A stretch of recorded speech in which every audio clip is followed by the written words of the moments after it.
Hello and welcome to the newly renamed TCL GT World Challenge Asia Esports Series presented by Tarmac Works. My name is Paul Jeffrey and today I am delighted once again to have alongside me Mr. Ben Constanduros. Ben, how are you today? Yeah, very well, thank you, Paul. Very much looking forward to this one, the penultimate round of our championship, which is a bit of a shame. But two legendary circuits to finish off the season. Finishing off, obviously, in Asia at Suzuka, but today it's about Spa-Francorchamps, and that is a track. Yeah, Spa-Francorchamps is an amazing circuit, and in voice but not vision, we have the voice of GT World Challenge, Mr. David Addison. David, great to have you with us, and Spa-Francorchamps, what a circuit and what a challenge. It is the best circuit in the world. There is no doubt about it. It's got everything. It's got fast bits, it's got dangerous bits, it's got twiddly bits, it's got good bits for overtaking, and it's got the best beer in the world. And what's confusing me is that we've got virtual cars and a virtual circuit, but there's real beer sitting in my commentary booth here in the UK. So hopefully things by the end of 3 hours of a broadcast will still be moderately coherent. But we're in for some great racing. We really are, because not only do we have two fantastic races in isolation to look forward to, we've got championships that can be sewn up today across all four classes. Some are more likely than others, but you've got the race to concentrate on, you've got the championship to concentrate on, and at a circuit that, as we all know, can really bite if you're not careful. Fantastic, thanks David. It is, yes, as David said, this is the penultimate round of the season from the circuit to Spa-Francorchamps. For anybody who's new to the broadcast, firstly, welcome and hello. Great to have you with us. And we've got two races ahead, 60-minute races with a mandatory pit stop, the first of which will be our Pro and Am Esports sim drivers. And Ben, so far this season, the Pro-Am Esports drivers have put on a fantastic show for the audience, haven't they? It's been a bit of a revelation for us, actually, because coming mainly from Europe here, we don't get a chance to see some of these drivers perform very often. They have their own microcosm of esports racing down there in the Southern Hemisphere, and therefore for us to see them and see the pace that they have is really, really entertaining. And they've been thrown some challenges across the season so far. Of course, we've got this mandatory pit stop, which means there's an element of strategy. Some tracks less than others. Silverstone, we saw something going on that we kind of worked out by the end. And I think today they're going to have another challenge at Spa. Yeah, they are. And Spa-Francorchamps is a 7-kilometre racetrack. It's got some of the most famous corners in the world, Eau Rouge, Radion through to Pouan. It's a circuit, Ben, that's challenging on the tyres and actually might make a bigger difference strategy-wise than some of the races that we've seen so far this year. Should have been there this weekend, a couple of days ago. Should have been at Spa-Francorchamps for the World Rally Championship, would you believe, and the World Rallycross, but that got cancelled, I'm afraid. So missed out on my trip to Spa this year. But you're right, it's you've got the straights, and you can set the car up for the straights. And then you've got the middle part of the lap, the newer part of the lap that was built in 1985, which, as you say, medium to high-speed corners puts a lot of pressure under the tyres. But I think today, with the conditions that we're going to see in both races, I don't think there's not going to be too much heat, so I don't think that should be too much of a problem. It will be perhaps a premium for the sim races.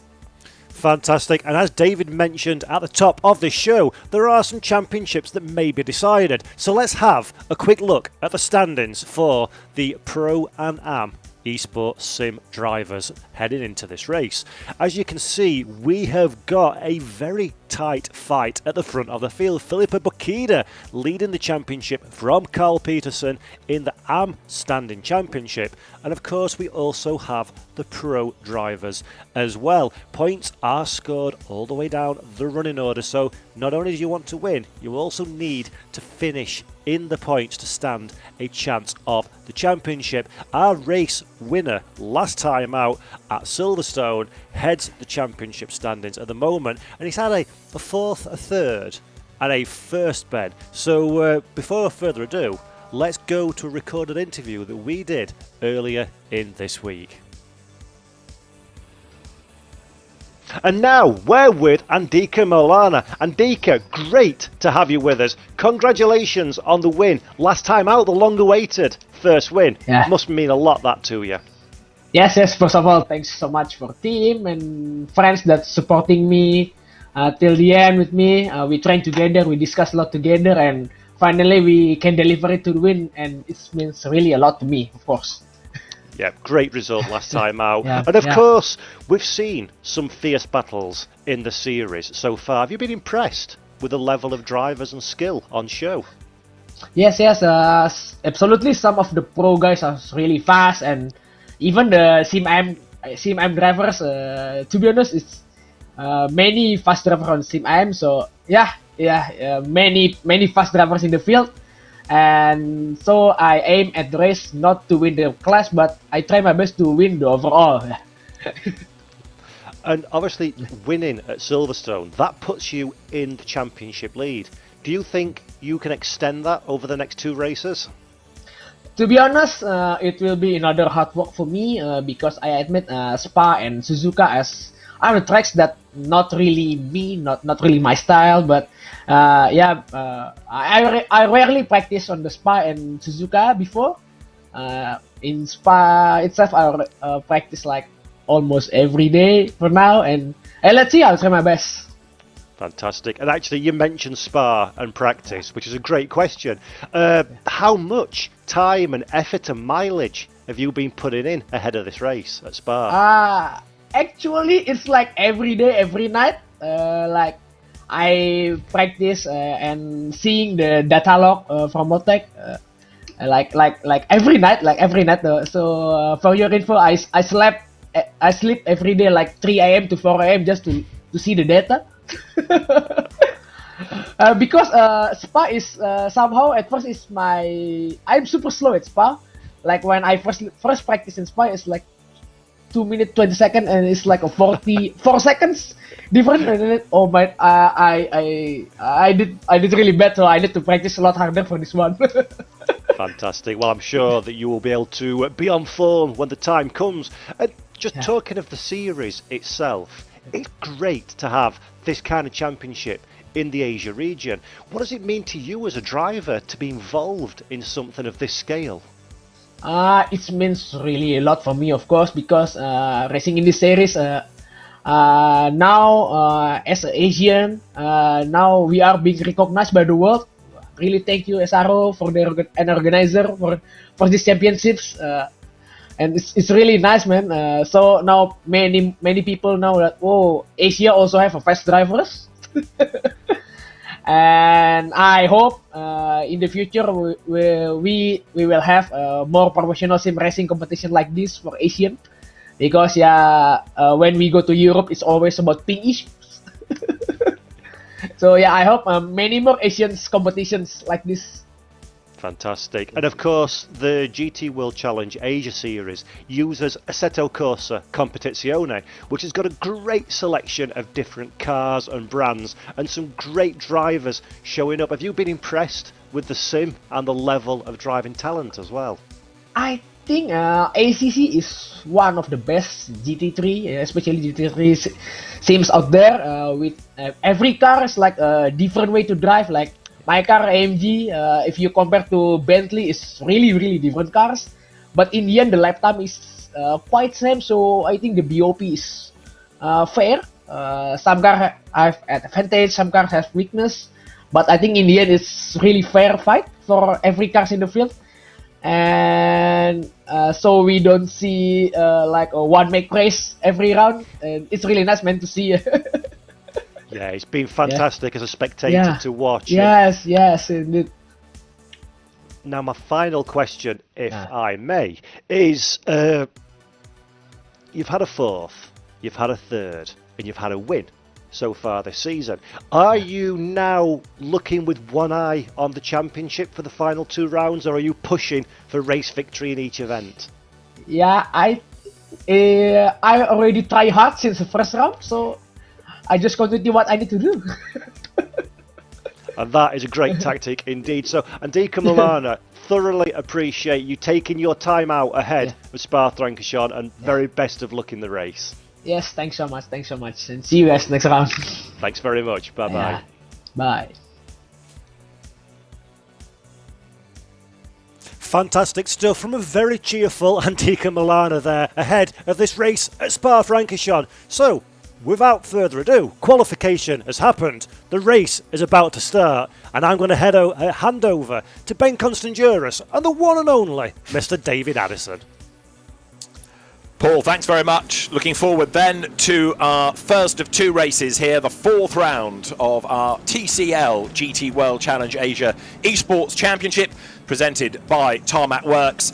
And could you ask Ben Constanduros for anything more Spa-like than this? It's grey, it's wet, we've got a fabulous grid of GT cars, and we are going to have Ferrari starting on pole position, Ferris Stanley lining up alongside Andika Maulana, the championship leader. Newcomer, Brandon Dove, is on the second row with Andrew Lawrenson for company. Now, Maulana, championship leader, Lawrenson lies third within his class and needs to be in the mix, of course, in order to try and have a realistic chance of taking the championship to the final race at Suzuka. Rest of the grid is there, but perhaps a Ferrari on pole position, a little bit of a surprise, Ben. Yeah, absolutely. We do know that the mid-engine cars work well in the wet conditions, so expect to see the Nissan. The BMW was particularly strong when we had in the European wet race at the Nürburgring, and we've got about 30% rain and 30% wet track right now. I'll keep monitoring that because that does change quite a lot. Just 11 degrees is the air temperature, so this will be definitely wet tyres, but how it develops throughout the race will be interesting. Of course, they have a mandatory pit stop. They don't have to change anything in the pit stop, but they may want to, depending on how these conditions develop. So we may see pit stops kind of wait till the end of unless something changes.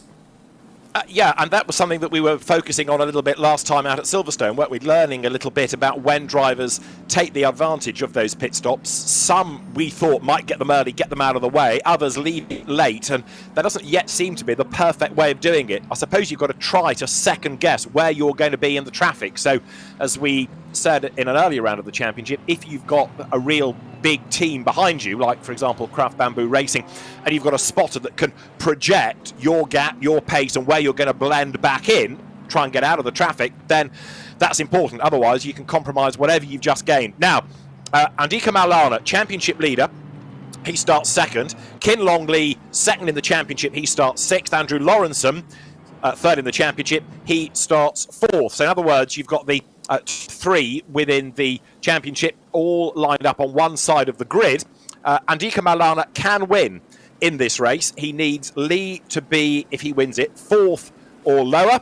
If he's second, Kin Long Lee needs to be eighth or lower. I've not yet factored in Andrew Lawrenson's results, but we've got an hour to play with that. But of course, a lot of it, Ben, depends on whether they all get through Eau Rouge safely on the first lap.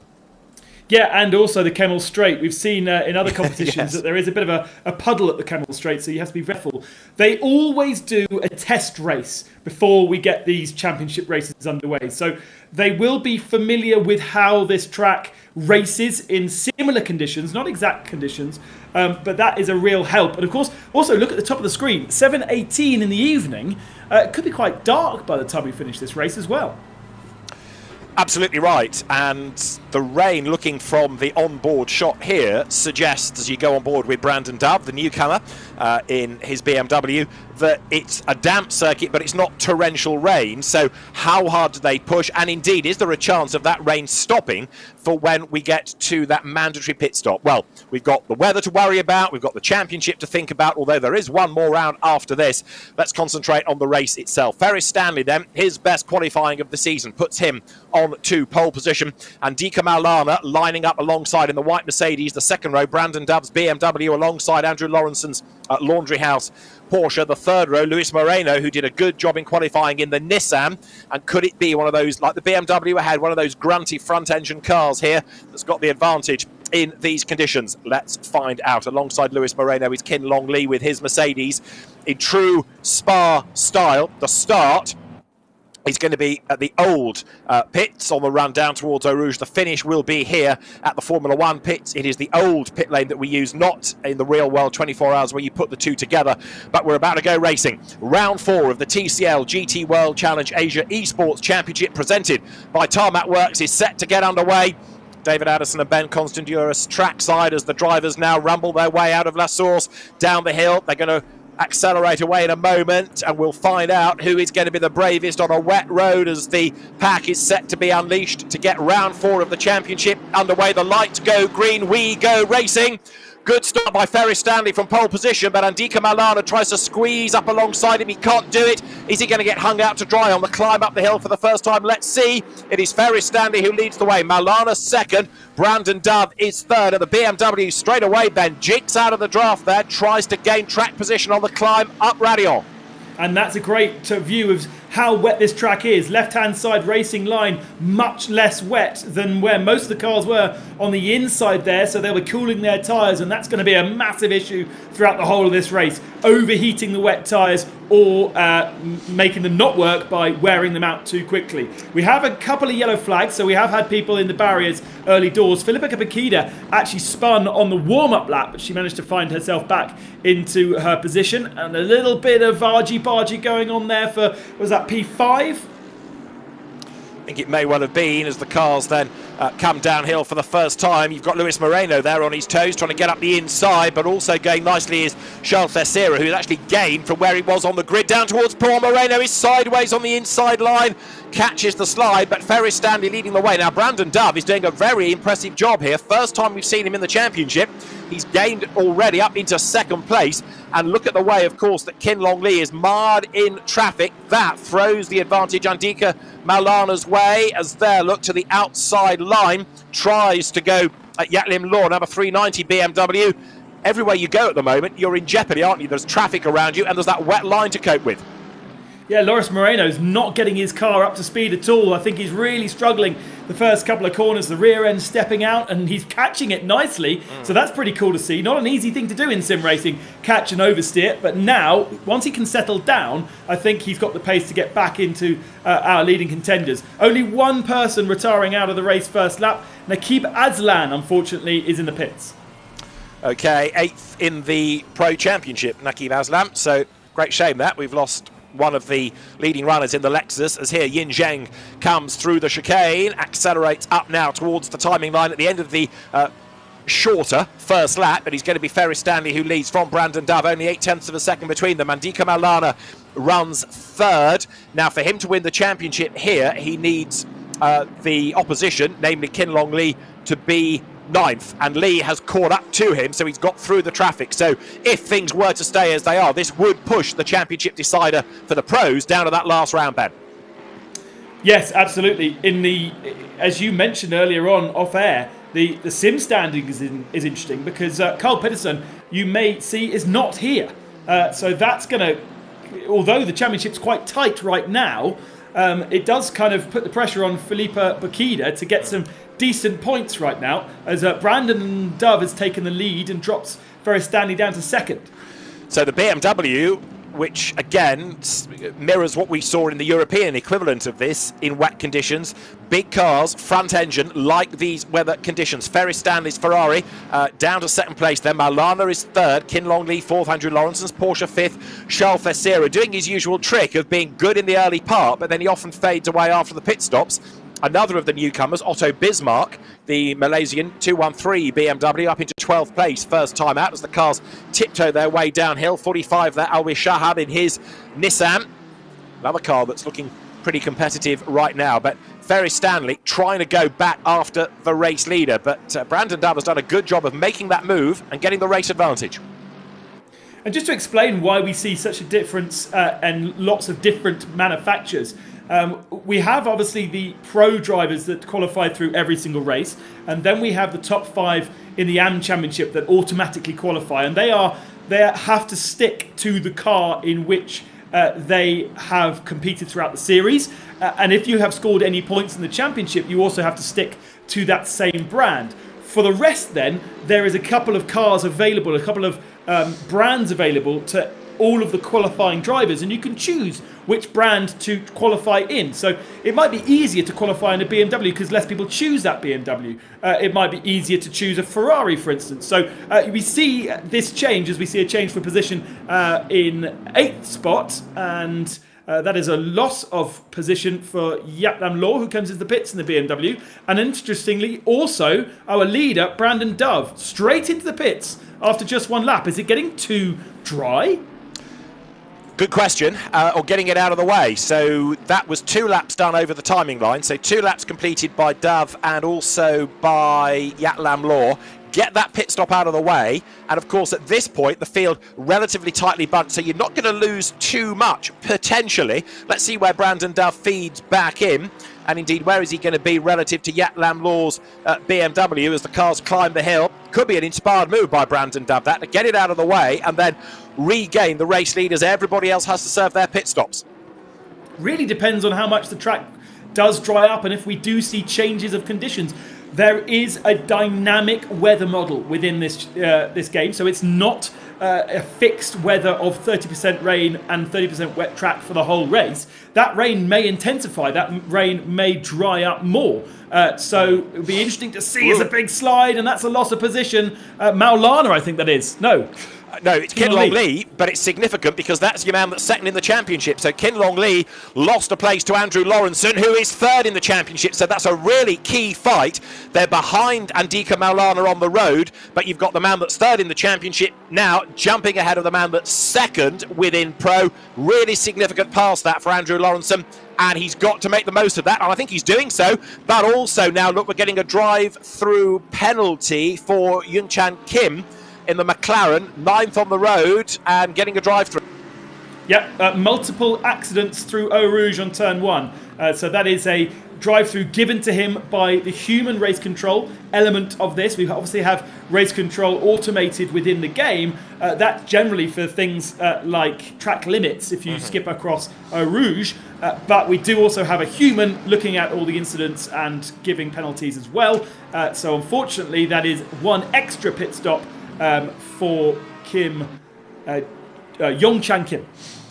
That's right, in the Rapido Sim Racing McLaren, the Korean driver. Here, coming out of Lecombe, Brandon Dove there, number 35 BMW. So, 23rd after his pit stop, the leading stopper. So he kept track position ahead of Yat Lam Law on those pit stops. And who else has made a stop? Terry Rayton has been in the Lamborghini from Laundry House. Tim Cook has been in as well. And so too, Philippa Baquida, I notice. Yeah, now I think some of those pit stops are chosen stops. If you go a bit further down the order, the likes of Bank Tanatip, I think he had to pit because he had a damaged car. Right. I also noting Kelvin Chen was in the pits on lap 1, and where is he now? That was obviously a good pit stop because he's 26th. 26th, yeah, okay. Yeah. So ahead of Philippa Baquida, but he came into the pits on lap 1, and I would assume that was through damage rather than anything else. Okay, Chen went well at Silverstone, didn't he? Because, of course, he had that really good race early doors with Philippa Baquida, lost out towards the end of it, but did drive well there, Kelvin Chen. He got third overall, but was second in class, lost out at the very end to the recovering Philippa Baquida after that spin that she had being tagged around. Now, right now, it's Ferry Stanley who leads the way, 7/10 of a second to the good over Andika Maulana. You've got Andrew Lawrenson third. You're looking at the fight for third, heading down towards Speaker's Corner. In fourth place is Kin Long Lee, and this, out of turn 9, Speaker's Corner, that left-hander, this is Kin Long Lee's view. Charles Fesira is fifth behind him. Plunge downhill into that left at Fouon, and that corner bend just goes on and on and on, doesn't it? Now, an interesting looking at the dashboard here. We've got in the bottom red square, that's map, so that's engine map. He's on 2. So in rainy conditions, and he's not using his windscreen wipers, so that's not particularly nice. In rainy conditions, you would generally not use as much fuel as you would in dry conditions. But obviously, the feeling is that you will not be able to, in some cars, and of course every car is different, be able to get to the end of the race on map 1, which is the fastest map. So a little bit of fuel preservation going on in that particular car. Is that needed necessarily? I'm surprised. It's interesting, isn't it?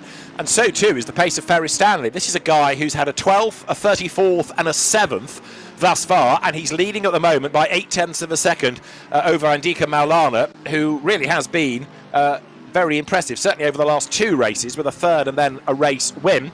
And Andrew Lawrenson could be the man to watch in that third place in the Porsche. A bit of lappery going on there as the leaders dive down once more through at La Source. There is Ferris Stanley. Traffic up the road. He's now done 4 laps as he comes out of the hairpin, plunges down the hill. But of course, with the length of the road, with pit stop cycling through, that pace is likely to be compromised now because he's going to find slower cars ahead of him. And of course, to do the overtaking, you go offline where it's even wetter.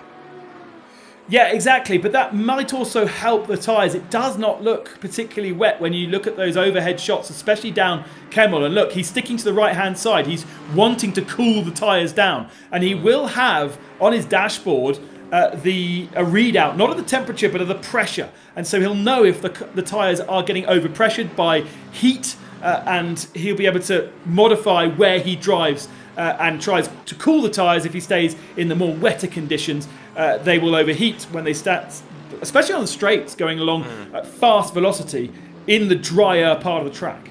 Whoops, somebody getting it all wrong there, going up towards Les Combes. That was possibly Shahab's Nissan, and there's more strife because, no, it wasn't Shahab, it was lower down, but there are more cars getting involved and slithering off the road, so there's been a real sort out at Les Combes. Possibly Isaac Norman could have been involved in all of that. However, right now for 10th, Ryan Houlihan is just keeping at bay. Number 45, Albi Shahab, as they drop down to Speaker's Corner once more. Yellow flags flutter around the circuit, and look at the race leading gap. It's creeping up, isn't it now? It's finally got to over a second. Is Maulana struggling for pace, or is he being really clever here and just banking the points for second position? Because Ferris Stanley is no threat as far as title honours are concerned. Well, amazing in that interview to hear just how much time Maulana has been spending, not only practicing, but then analysing the Motec data that comes out of the game, as you would do in real life, and compare that to what perhaps he had done the night before, changing setups and all of this kind of thing. So really approaching this series as any professional driver would approach a professional series, by analysing the data and trying to extract the most performance out of the car. Saying that Spa and Suzuka also not tracks that he's particularly kind of his tracks, he says. Well, it's interesting. I mean, as you say, he's there in second place, but he's got another of his not favoured circuits still to come at Suzuka. Great little battle, though, going on here between the McLarens. Ryan Houlihan in the orange one dives up the inside to try to make that move against the car of Gumin Kim. And he comes out of the bus stop or the chicane alongside. He's got the drive off the corner on the grippier line. So through he goes. So Ryan Houlihan now goes up into 9th place, and that puts him into the unofficial lead of the McLaren class. And a big, big lose. Whoops, contact as well. Around went Kim, and as the car rolls backwards, that involves Shahab. And so as a consequence of that, the Nissan is delayed as well. Yeah, a little bit of, two-part contact in the braking zone and then rolling out of that incident. So a little bit clumsy from the two of those drivers. Now look at the dashboard here of Maulana. Again, map 2. Perhaps it's more of a traction control thing, that they don't necessarily need all that power on the torque curve of map 1. But traction control at 6 and ABS is at 6 as well. So he is really relying upon the electrics of the car to have the grip. Other drivers, like we went on board with earlier on, much more doing that through the human feel. And if you were to talk to any real world driver, they would say, any professional driver would get into that car and turn all of the electrics off, because the human is better than the computer. Different strokes and all that. So Maulana, in fairness, I reckon he's upping his pace, isn't he? Because that gap we just mentioned was over a second. It's now come back down to 7/10. So Maulana certainly is having a red hot go here. And then you've got a back marker behind. So Andrew Lawrenson, he's falling away largely, I think, because Maulana is picking up his pace. They're going down now towards Lecole, through that right-hander on towards the Cours Paul Frere. But Andika Maulana is really going strongly here, chipping away at that gap. All right, it's crept up by around about a 10th, but net, he is closer than he was at the start of the lap. Another thing to consider, especially with these guys in the sim race, is that we had on the 18th of November an update to ACC. Actually, an update for the 2020 SRO season. So the Imola track was brought in, and also the 2020 Pirelli tyres were brought in, as Prithee goes a little bit wide and makes a mistake there, grass. Now, the 2020 tyres do not affect the 2019 cars, and we are using 2019 spec cars and conditions in this particular championship. So they haven't had to completely relearn a new tyre, but the updates in the physics that have been brought in to basically update the game in total have affected the way that the cars are set up and have affected the way the cars feel. So when the update was brought in on the 18th, it was very hard for people to then improve their qualifying times post the update. Pre-update, they were able to go faster and faster. Post-update, they were not. And actually, the kind of consensus was some cars ended up being almost a second slower. Across the board, that's good. It's not. No one's lost anything, but it did mean they had to kind of rip up all of those setups and start again post-update. Which is the equivalent, I guess, of a real-world evolution of the actual GT3 race car itself. I've got a new fax machine, by the way, Ben. We have a 15-second time penalty to number 45, Shahab, which I suspect might well have been for that rather clumsy incident down at La Source. Let's have a look. It actually hasn't come up on my screen. It's being typed right now. You're too fast, David. Yeah, okay, sorry, I'll go. No one's ever said that about me. We've got the best of the stoppers still being Brandon Dove in 21st place, and of course 44 minutes still to go. So I still think he's probably done that at about the right time as you go on board with Andika Maulana, 0.8 of a second. Ferris Stanley doing a good job up front, his best showing by far of the season to date, but he's not getting away, is he? Maulana is behind him. You've got Ferris Stanley's view on the left. You've got Andika Maulana's on the right. So clear road for Stanley. And the Ferrari being caught under braking as far as Maulana is concerned as they head now up towards Stavolo. You were completely correct about the 15-second penalty, causing a collision. 45 on 55, so that's what we saw on the screen. That was an easy one for race control to sort out. Thank you very much to our host, Paul Jeffrey, who actually is a bit more of an expert in ACC than I am, pointing out that, of course, like in the real world, they will have a rain map on their engine settings, which basically takes away the edges of the torque curve to deliver the power, as Maulana goes a bit deep into the bus stop, deliver the power smoother so you don't get wheel spin. That is what map 2 is. Thank you for Paul for explaining that, and makes perfect sense. I just didn't quite think of it. Now, what about this lead gap? Do we have an answer for why it suddenly shot up by over a second? 1.8 between Maulana and Ferris Stanley, who remains the race leader. Andrew Lawrenson is third in the Porsche. Kinlong Lee fourth. So he's the one that needs to somehow up his pace a little bit because he's losing out to his two championship rivals. Charles Thesira fifth. Luis Moreno is sixth. In seventh place, another of the Ferraris going nicely. Yuki Shirakawa. Oh, Lawrenson's and that's Andrew lost Lawrenson. it. Andrew Lawrenson gets it all wrong at the top of Eau Rouge. He's not alone in all of that. He does get going, but that is a very, very significant moment as far as not only the race, but also the championship's concerned. I lost it all on his own by the looks of things. Just got a little bit of oversteer and the car just headed off right, but then collected a couple of other cars, so we'll have significant damage from the collection of other cars. One of which I think is that Ferrari coming through shot. Not sure if Otto Bismarck was involved. I'll be able to follow the timing screens, which are frozen brilliantly, and that will give us a clue as to who else was involved in that. But certainly, Lawrenson, big loss. So he's down the order. Can he survive? And as you pose the question, with what amount of damage, all of which, of course, helps Kinlong Lee, because as there you see Andrew Lawrenson, Kinlong Lee is back up into third place, which is good for the championship. Means that he's losing fewer points relative to Maulana. He's outscoring Lawrenson, which is very good news. And Andrew Lawrenson, who rejoined sixth, but is about to lose out to, that's Bank Tanatip, isn't it? So he's dropped quite a long way down the order on this lap as he has recovered.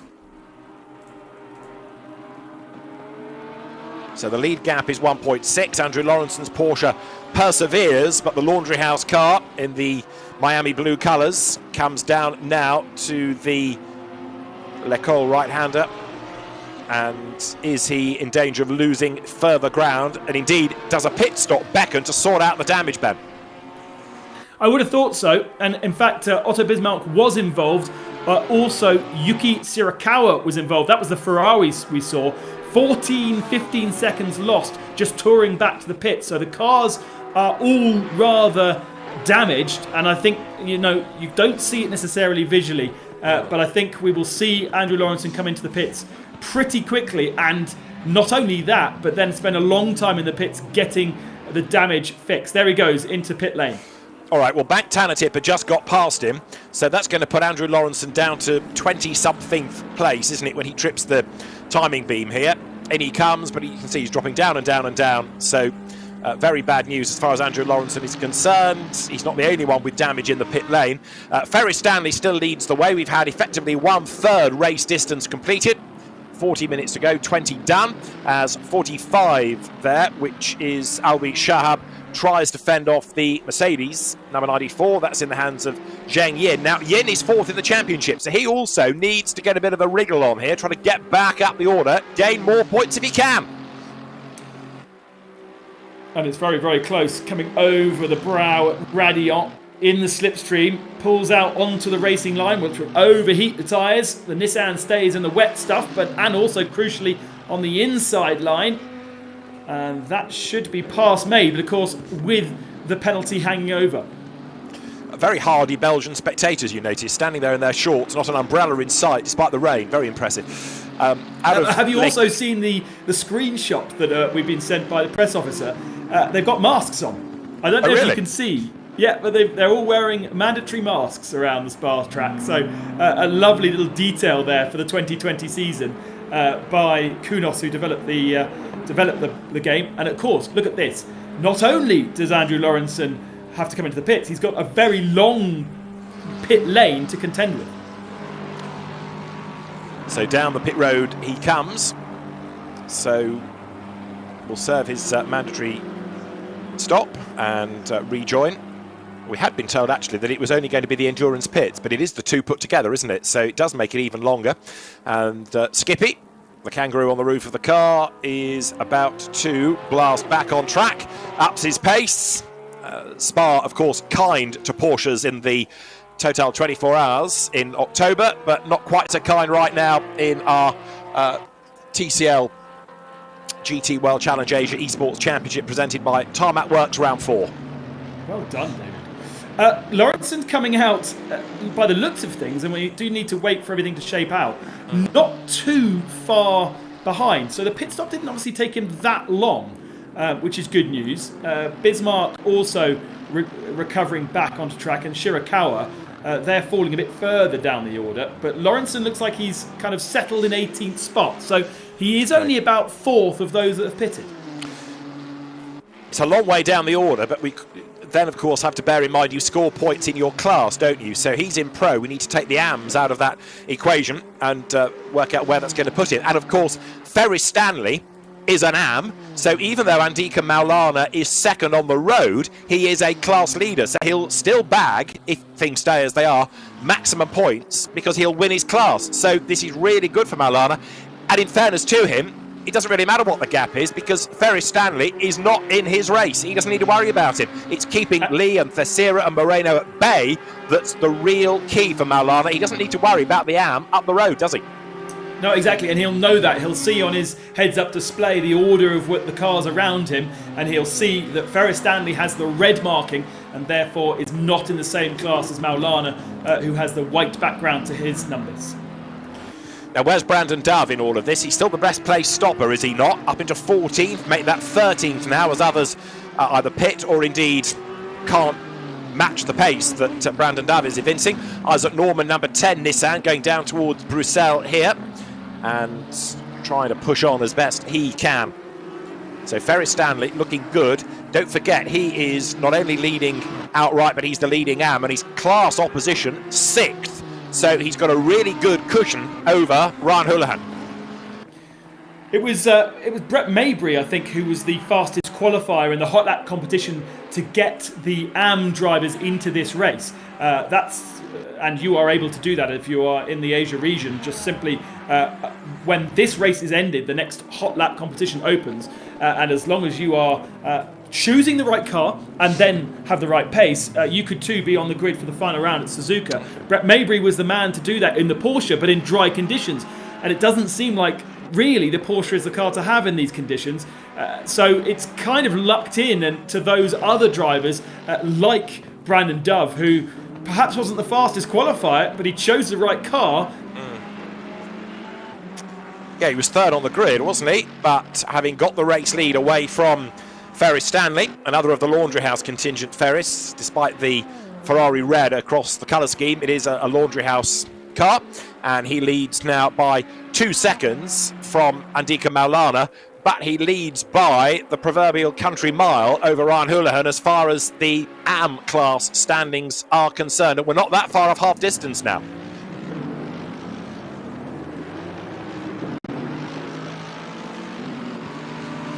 '94 Zheng Yin goes out of La Source, plunges downhill. He's in 8th place at the moment. Wipers on in the Mercedes, still on this wet road that we're coping with here at Spa-Francorchamps.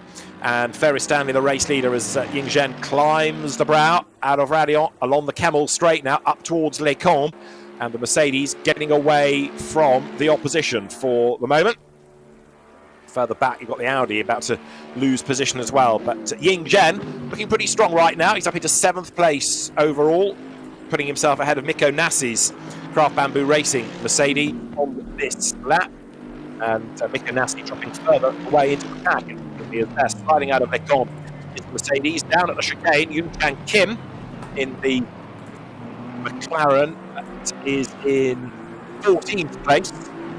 Brandon Dove ahead on the road, getting quicker and quicker all the time. So over the line goes Yoon-Chan Kim, penalised earlier on for an incident, multiple collisions on the opening lap. So Yoon-Chan Kim, of course, finding himself out further down than his natural pace would suggest.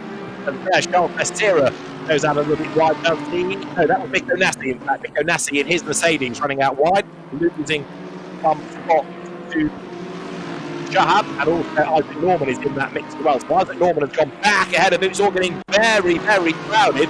They pile out of 4th. Fantastic racing down towards 5th lap now. And Mikko Nassi, who's only done 1 round of the championship, that was last time out at Silverstone, 39th he was classified, but he's getting his elbows out here and really racing in a very feisty fashion.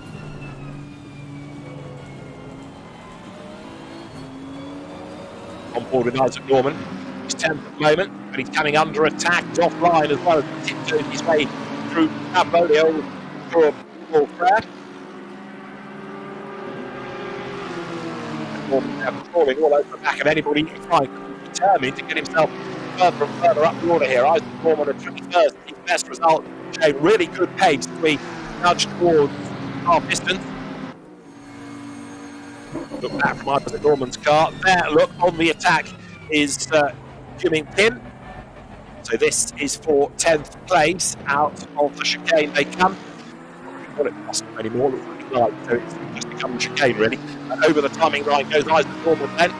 Pretty good at the moment.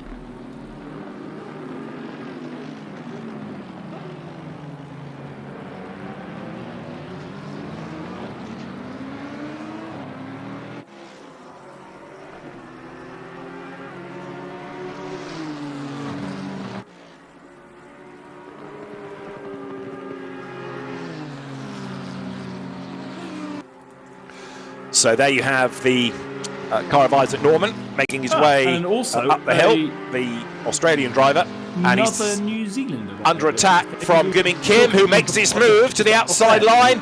And the McLaren looking very good, of course. That's where the aero kicks in, so it's a nice svelte shape. Right round the outside, he tries to go. Perfect move. About an inch between the two of them, but Guming Kim gets himself through into the top 10. That was a really impressive pass round the outside. Left nothing on the table, and the McLaren goes through back ahead, back into the top 10.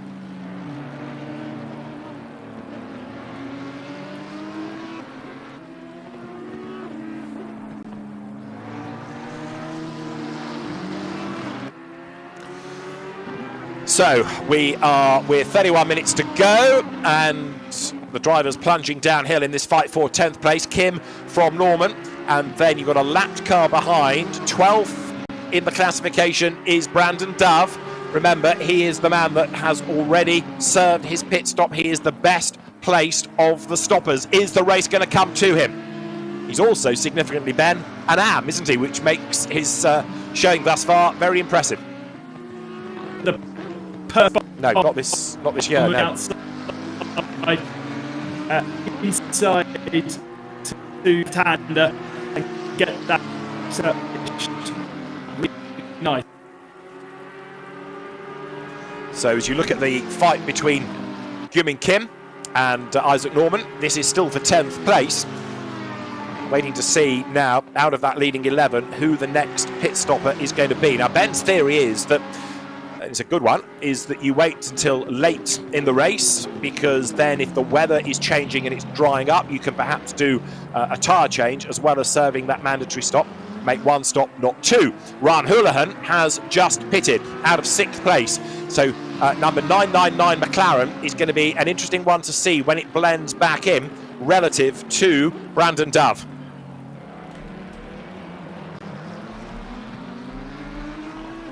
Out of La Source goes that fight for 10th place.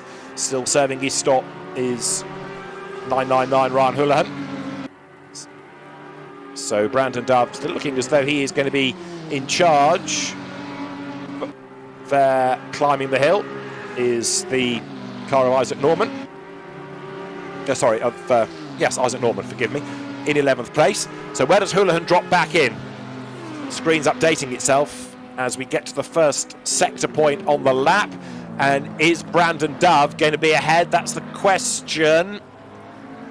The evidence is going to say no. So Ryan Houlihan looks as though he's jumped ahead of Brandon Dove on the pit stop. So 999 McLaren ahead of the 35 BMW.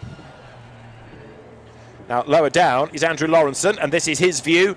He has served a pit stop, remember, after he's off. So Andrew Lawrenson accelerates then out of the chicane up towards the line. But of the stoppers, it is now Houlihan ahead of Dove. Yeah. So that's interesting that Houlihan's managed to jump Dove by just being in a different part of the track and making that pit stop in a very different time. I'm not trusting that the gap is... No, Houlihan's now dropped behind, so actually it hasn't yet settled down yet because the gap was huge. So let's wait until Houlihan goes over the next timing line, and indeed he is dropping down. So Dove ahead of Law is the top two stoppers. Whoops, big drama there, look, because at the end of the straight, contact, and hopefully they can sort themselves out, but there is going to be some damage sustained out of all of that as Yuki Shirakawa perseveres. Now, Shirakawa, of course, was involved in the Lawrenson drama earlier on, wasn't he? So he's running 19th at the moment, but with a delay earlier on in the race, Ben. Yeah, absolutely. We didn't see a big, long pit stop from him. It didn't feel like the pit stop was particularly long, and he didn't lose that much time. Sitting there, what is that, fourth or fifth pit stopper? Shirakawa here was also involved, and he's just behind Bismarck, who was also involved in that. Now, Bismarck is 20 seconds off Maybury, so they did lose some time, but it feels as though Lawrenson may have got away with it. Yeah, he's certainly recovering as best he can, and actually he's not that far. Whoops, big slide there for Shirakawa going through Bruxelles. He's not that far behind Houlihan. Now, can Shirakawa hang on to that place? Let's see. Yes, he can. He just about gets away with that as they drop down the hill. So 27 minutes to go. Brandon Dove is still the leading stopper, and he's got quite a big margin over the similar BMW of Yatlam Law that pitted also very early in the race. What about the race leaders? It's coming down again. It's absolutely come down. It was 8/10, but now, Ben, in the traffic, look, they are nose to tail for race honours. Now, that was a mistake from Ferro Stanley. He's lost 3 seconds on this lap. Maulana's lost 2 seconds, so I wonder whether they reacted to each other. But now Stanley needs to be very, very good and aggressive and clever through this traffic. Otherwise, it's going to give Maulana the race lead that he doesn't necessarily care for. But they've got to be so careful through traffic because people are taking funny lines. They're moving around the track to try and cool their tyres. They're much less predictable than you would find in a usual dry race. But if Maulana is savvy about this, could he make his pit stop now? Get out of the traffic. Because, as we keep saying, Ferris standing is not his fight. There are back markers all around. He's got to serve that stop sooner or later. Well, there's your answer. He stays out, still on the back of the Ferrari. But Andika Maulana has certainly chipped away 4/10 of a second. It was now half a second as he breaks the beam at the timing line. But there's another back marker up the road, Ben. And you're completely correct. They're all, well, actually, a lot of them are losing quite a lot of time. So I wonder whether, with 25 minutes still to go, these tyres are now starting to kind of ask no more. Stanley and Maulana losing half a second before they've even got to Eau Rouge. That, for me, feels like something, not just traffic, but something else is up too. Okay, well, Ferris Stanley, despite the pressure being thrown at him by Andika Maulana, hangs on to that race lead. So Ferris up towards the Lecombe right, left, right sequence. Andika Maulana looks to the inside line, but of course Ferris Stanley needing to be mindful of where this Mercedes is, but also keep an eye on that slower car, that back marker up the road out of Lecombe. They will come now, drop down to Bruxelles. Andika Maulana hunting down the Ferrari, but Ferris Stanley it is who still leads the way. And already 1 second lost to their best lap time, and they're not even really halfway through the lap. So the pace is dropping from these two, and you're totally right, David. They should have at that point dived into the pits, got themselves out of this situation, even split the two of them, because Ferris Stanley's going to be looking in his mirrors. He's going to start being distracted about what's going on. He's even got his indicator going on there. I'm not quite sure what that is. Is he saying, come past me, Maulana? He's indicated left. Maulana goes right, and I think this is a change for the lead. It is indeed. Andika Maulana goes through then. So is Ferris Stanley thinking about an AM win? Let the quicker car go. Well, it's only been quicker over the last couple of laps, really, to bring down that gap. Maybe Ferris Stanley is also of the opinion that it's easier to chase than be chased. Now he can measure his pace against Maulana. Maulana becomes the pioneer. He will be the first one to find the back markers. He'll be the driver that's got to get past that slower car up the road. Will that give Ferris Stanley a chance to come back at him? Well, right now you'd say no, wouldn't you? Because that gap has suddenly opened up. And the key thing is, how is their pace compared to Brandon Dove? And in that last lap, Ferris Stanley lost another 4 seconds. Brandon Dove is losing about a second. He's about, less than halfway through the lap. So everybody's tyres are not up to where they should be. They are losing seconds and seconds a lap. Now, here's the question. Do you go into the pits, if you haven't pitted already, and change your tyres? You're going to lose about 20 seconds to do so, but if you're losing that much time, lap after lap, because your tyres are worn, it may well be worth it. And we're not going to have a clue, David. Exactly right, yes. It's also partly dependent on how quickly you can get those up to temperature. So are we at that tipping point where the slicks will work? Will they cut through what limited water is on the road? We've got more heading for the pit lane, including Lewis Moreno out of 5th. You've got Gumin Kim out of 14th place as you look there at 45 Nissan, which is the car already with its time penalty to add to it. Albi Shahab, that's Lewis Moreno going back into the race as he heads down the hill in the pit lane, the endurance pits. 22.5 minutes on that clock. But right now, Andika Maulana it is who leads the way. Now, I don't know whether that was him pulling out of his box, in which case that was a pretty short stop, and that would suggest no tyre change. But he's still got a lot of trundling to do. Give us a good opportunity, therefore, to see how Brendan Dove stacks up when Lewis Moreno comes out the pits, because Moreno wasn't that far behind on lap 1. Here is Brendan Dove now. Brendan coming into the chicane, and so it's going to be close, isn't it? The pit lane is so long. Moreno is still indicated as though he's in the pits, so that means he hasn't yet got to Eau Rouge, got to the crossing of the river. Now he goes out the pits. Whoa, I think he's going to be ahead, so it hasn't quite worked out for Brandon Dove in the way that he perhaps would like. Okay, that's interesting, isn't it? Because when he pitted, he was ahead of everybody. There is Lewis Moreno. Don't forget, he was, 6th when he came in. He blasts back onto the racetrack and, as Ben rightly says, stays ahead then of Brandon Dove. So, we've been looking at this thinking that Brandon Dove might have timed it right. He was the race leader. He pitted, but he perhaps found himself in too much traffic in those intervening, 40 minutes, effectively, which have compromised the pace. There is the BMW, and that's quite a margin, isn't it? That is quite a margin. So, really didn't find...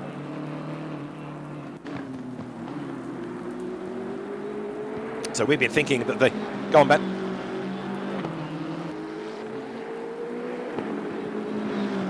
So Brandon Dove then is further back in real terms than anticipated. Now, he might gain 1 or 2 places. He certainly should gain one against Shahab in the number 45 Nissan because of his 15-second time penalty. But having led when he pitted, you're now seeing what's happening at the end of all of these stops, and it's not looking as though it's going to go Brandon Dove's way. Strange, all of this, but we'll try and get a handle on it post-race. And Andika Maulana is the race leader from Ferris Stanley, who is still leading his class. Kin Long Lee runs 3rd, Charles Thessira is 4th, Zheng Yin is 5th. Miko Nassi doing a very good job now in 6th place. And lower down the order, Bank Tanatip, number 22, the Lamborghini here, making his way into the right at La Source. Philippa Boquida is is ahead, but Philippa Boquida looks as though the chance of winning the AM Championship is going to have to go down to the final race of the year as well. Wide over the strip and over the run-off tarmac there goes Bank Tanatip. Makes the climb up towards Les Combes now as the clock ticks on down. And actually it almost looks on this section of the circuit as though the weather is worsening. I will be able to find out once I get back into the game whether it is or not. It seemed to be pretty stable at 30% falling rain and 30% wet track. So one of the things that actually James Baldwin, world's fastest gamer turned British GT driver, has commented on, because he's been using Assetto Corsa Competizione a lot for testing and for getting himself up to speed with all the different tracks. And he said it is bang on for the dry conditions, but when it comes to the wet conditions, it still doesn't quite simulate what he felt at, I think Snetterton was his first wet round. And he's actually said there is more grip in the sim still than there is in the real world. And also, it doesn't quite develop in the same way, and it doesn't have the offline, online variants that you might find in the real world, where actually online is greasier than offline because there is no rubber down. We have had an explanation from Kunos during the Nürburgring Europe race that if the track is rubbered up, then there'll be a wetter, slippier line. But if the track is brand new, then there won't be. But ultimately, that's not something that I've ever felt, and certainly James was commenting on that as well. But again, it shows just how much has gone into the creation of the game itself and what we're enjoying as the platform here. Andika Maulana getting away up front in the race lead. You're looking at Yatlam Law, 10th in the BMW. He was another early stopper, wasn't he, at the same time as Brandon Dove, in fact, right at the very start of the race. But neither of those BMW drivers have really benefited out of all of this. So Luis Moreno is currently the best of the stoppers. Whoops, more drama at Eau Rouge. That is Masatoshi Kaneko getting it wrong in the Audi. Keeping it off the track, but then very difficult to rejoin. They should know from their heads-up display the next car behind and how far away that car is. So be able to reference that to then pull back onto the track at the right moment. Kaneko, incidentally, is another of the newcomers, isn't he? So first time out of the championship, but getting it wrong. As you look there at 117, now that is Kelvin Chen's Porsche, a long way down within the AM class. Russell Ray's Audi is 21st as it comes up towards La Source. Is he going to be able to go through? Yep. Or stays ahead, rather, really, of the Bentley there in the hands of Jordan Sibaras, the Australian. So Sibaras falls behind Russell Ray's. The Filipino runs in the pro class in the Audi. So here's the thing to consider right now. At the start of the race, they were doing 226s in similar conditions to what we're seeing now. Now the leaders are all in the 30s. Ying Zhen, who I'm not sure no, he wouldn't have pitted yet. He's still in the 28s, but basically everybody else is able to run in the 30s only. So they're losing 3 to 4 seconds a lap. If I hadn't pitted already, would be going into the pits and getting a fresh set of tyres on. You will be a lot faster. You'll lose a lot of time, but you'll be a lot faster per lap to be able to make up that time. But it's only around now it's going to work, because any later you won't have the race time to be able to do it. And when you say new tyres, are you still thinking wets, or is slicks going to have an advantage? It doesn't look as though the rain is any less, does it? No, exactly. The conditions, the percentages in the game are saying it's exactly the same as it was at the start. So, right. So yes, we've got a racing line, but it's not actually offering kind of more drier grip. Okay, next question for you. The pace of Lewis Moreno relative to Brandon Dove. Is that gap coming down as you look there at Ferris Stanley under attack from Kin Long Lee? This is for second in the race, and Lee loses it going into La Source. Around it goes. So Kin Long Lee, second in the championship, has a spin, rejoins. Doesn't actually lose out of all of that, other than a bit of time relative to Ferris Stanley and, of course, to his class rival Andika Malana. He got away with that very lightly, didn't he? Well, there was contact, but there was contact from what I think is a back marker. Yes, Not sure what he was doing there, but just outbraked himself and ran into the back of a podium contender. Not necessarily what you want to do. He's got a 9-second cushion, King Long Lee, to Thessera behind, so he won't lost position, but not good. But and on Moreno that versus gap, then, Dove. Yes. Yeah. Dove doing a 28.7 last time through, Moreno doing a 28.3. So Moreno the faster at the moment. Okay, so Dove, of course, pitted early.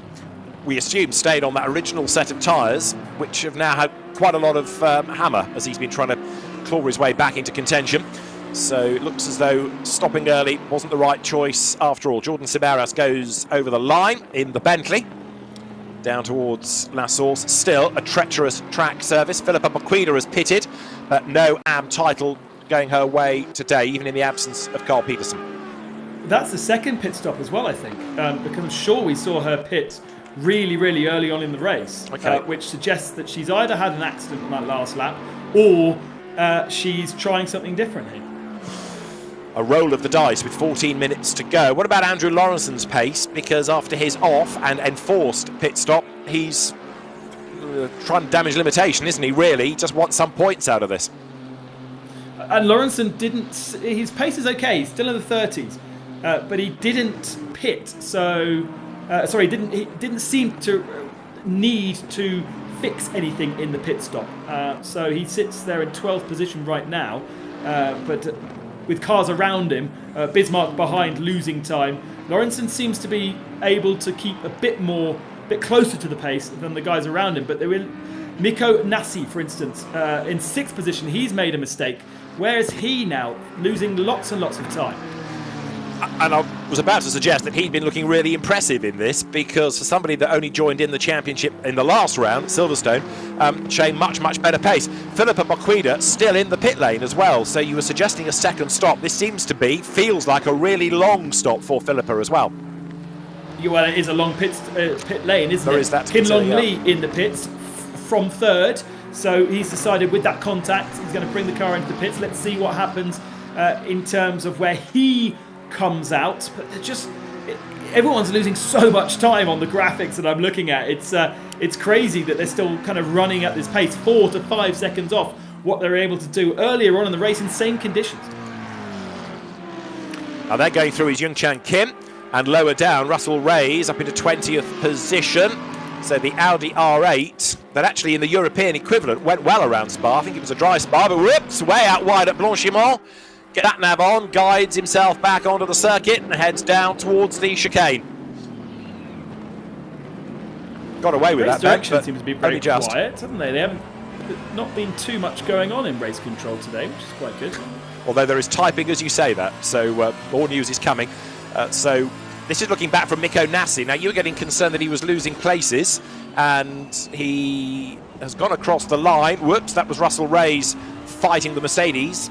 He's a lap down, I suspect, isn't he? Because if that is Mikko Nassi that he's chasing, and Mikko Nassi is further up the order than 20th Russell, there must be a lap between the two of them. Yeah, makes sense. And you can see how difficult this is now. These are worn wet tyres that are not offering any grip at all. Track conditions similar. We got a little bit of spray being kicked up from the car in front, but not a huge amount, so it's greasy rather than wet. Of course, they don't have intermediate tyres like you would find in other forms of motorsport. It's wet or dry, and these wets, it's not optimum conditions for dries, and it's not conditions for wets either. Drive-through penalty for 669 being called. Indeed, that is Dylan Angwi Chin, and that is for causing a collision with Kin Long Lee. So that was the car that Alexis, you identified, getting into the back of the driver Kin Long Lee, second in the title race within the pro category, for which he has duly been pinged by the race director. Right, 11 minutes to go, and still perhaps a bit surprising that more are not making the stops, certainly out of that leading group. But you kind of wonder whether it's almost... Are they thinking, Ben, it's better the devil that you know? Yes, your pace is going up, but do we sacrifice what we know and a rhythm for a new set of tyres? They've got enough of a gap over those that have stopped.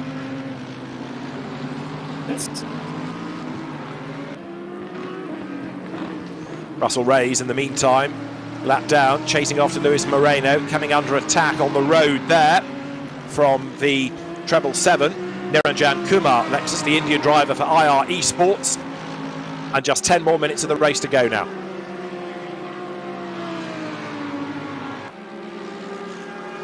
To the outside line goes Kumar, brave stuff, and can't do it there, so way out wide again, Russell Reyes. And whoops, somebody's got it all wrong up the road, and that's Luis Moreno, another of the spinners. Two drivers getting it wrong. One, I think, might have been Nassi. The other one is the car of Luis Moreno. So there, look, up towards the timing line goes then Russell Reyes, but we've had a bit of a shuffle because of more spinners there coming down towards the chicane itself. Yeah, absolutely.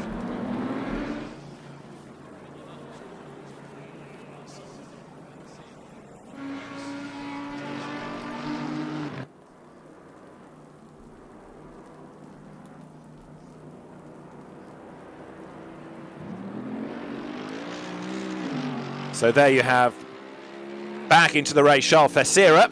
Very spectacular incident we had with those spinners. Now, Charles Fessera is one of that leading gaggle that has now pitted. So let's see where he blends back in. Of course, he's just got a get out of jail free card, in as much as Luis Moreno, who was the best of the stoppers, had a spin, but Fessera will be behind him still, and also behind Kin Long Lee. So Kin Long Lee, number 6 Mercedes, is now the best of the stoppers.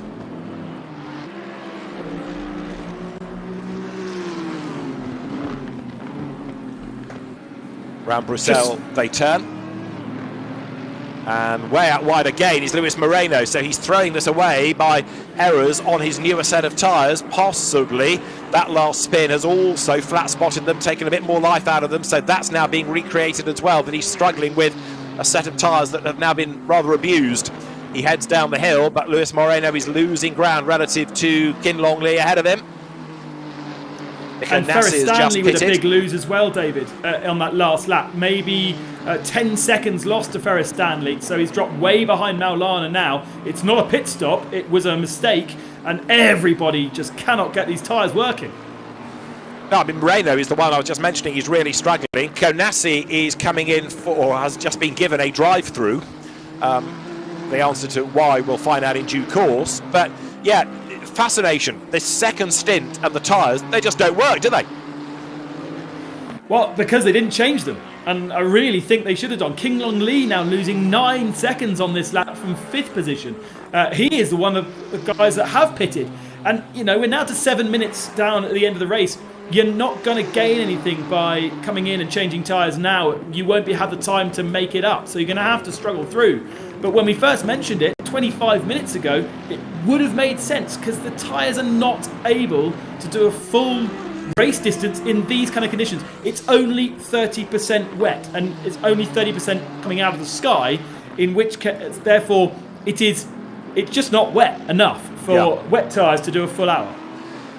So the car's becoming an increasing handful, and they're tiptoeing round because the tyres are starting to overheat and to lose life. They'll be looking for the wetter part of the racetrack in order to try to cool them. There is Kin Long Lee. Now, he is the best of the stoppers, but the lap times again suggesting that he stayed on that original set, so he has still lost ground relative to Andika Maulana, and of course Long Lee had a spin anyway, didn't he? And I don't really know if anybody's out there on half-decent tyres. Maybe Yatlan Law, I can't remember when he pitted, but he's in the 28s still. Most people 29s and 30s, 31s. really struggling. Just 3 cars left to pit now. Our top 3 in the race: Maulana, Stanley, who's 16 seconds back, and Zen. Yeah, exactly right. Where is Brandon Dove out of all of this? He's in 6th place, but not the best of the stoppers, 3rd of the stoppers thus far. Down the hill there goes Kin Long Lee, who needs to be fundamentally ahead of Andika Maulana. Well, that's not going to happen seemingly, but he is outscoring Andrew Lawrenson, which is good news for him, or consolation if you like. There is Luis Moreno trying to get his way up past Young Chan Kim. So there is Kim, and he is, remember, recovering after a drive-through earlier on in the race. So 21st he runs, but that's not really a true reflection of his pace, Ben, is it? No, not really. He should be way up the field, but he had that drive-through penalty, and we didn't see what happened, but he was accused of multiple accidents at Eau Rouge. Andika Maulana into the pits, our race leader. No point in changing tyres, so this is just going to be a compulsory stop and start. And Ferris Stanley and Ying Zhen are the only other 2 to do so. So our first of our stoppers, Kin Long Lee. Where does Maulana and Lee come out? Lee looks well up the road. Big slide through Blanchimont, just about gathers it up. Not being penalised for track limits there because he did not gain an advantage over his best lap. It's quite difficult actually, conditions for the computer to kind of work out what is good and what is bad track limits. So it's a nice system. I really like it, but certainly wet conditions, it's harder for the computer to work it out. Let's see what happens between Kin Long Lee and Maulana, who says out already. So Maulana coming up the hill already.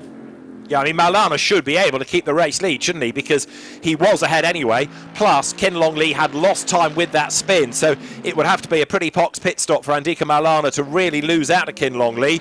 But there is Lee, and he is in a rhythm. So back into a stint goes Andika Maulana. This gives Ferris Stanley the race lead once more. It's a phony lead over Ying Zhen because they've yet to stop. So it really is Maulana over Lee. Andika Maulana just now needs really to keep his nose clean. He cannot afford to put a wheel wrong with 3 3/4 minutes to go. Ferris Stanley, Ying Zhen, the last of our 2 stoppers. Where will they fall into line? There seems to be a big part of the circuit where there are no cars right now. This is very nice for King Long Lee, not having to worry about too much traffic. We haven't lost that many cars. I need to go scroll to the bottom of the screen and to find out exactly how many people are out of this race. Philippa Bakida has retired, so that is significant for that AM Championship. Keeps it alive, though, for Carl Pedersen, who's too busy at work to be able to partake in this race. But it'll go down to the wire in that AM Championship, and that'll give him perhaps a little bit more desire to make sure he's free for the final round. Dylan Ang Wee Chin out of the race. Guyam Kim, again a retirer. We've seen him retire a couple of times. Sai Prithvi is back out onto track, but he's a long way down. Solifrin Raleigh, Nigel Chuang, and Nakib Aslan, the other retirees. Okay, and you've got the top 2 into the pits now. So everybody serving that regulation stop. Ferris Stanley then is, according to that, having completed it.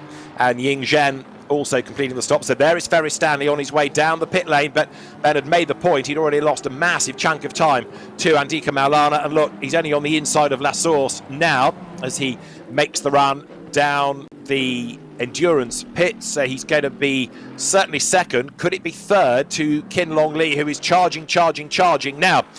We have got 2 minutes and change on the clock.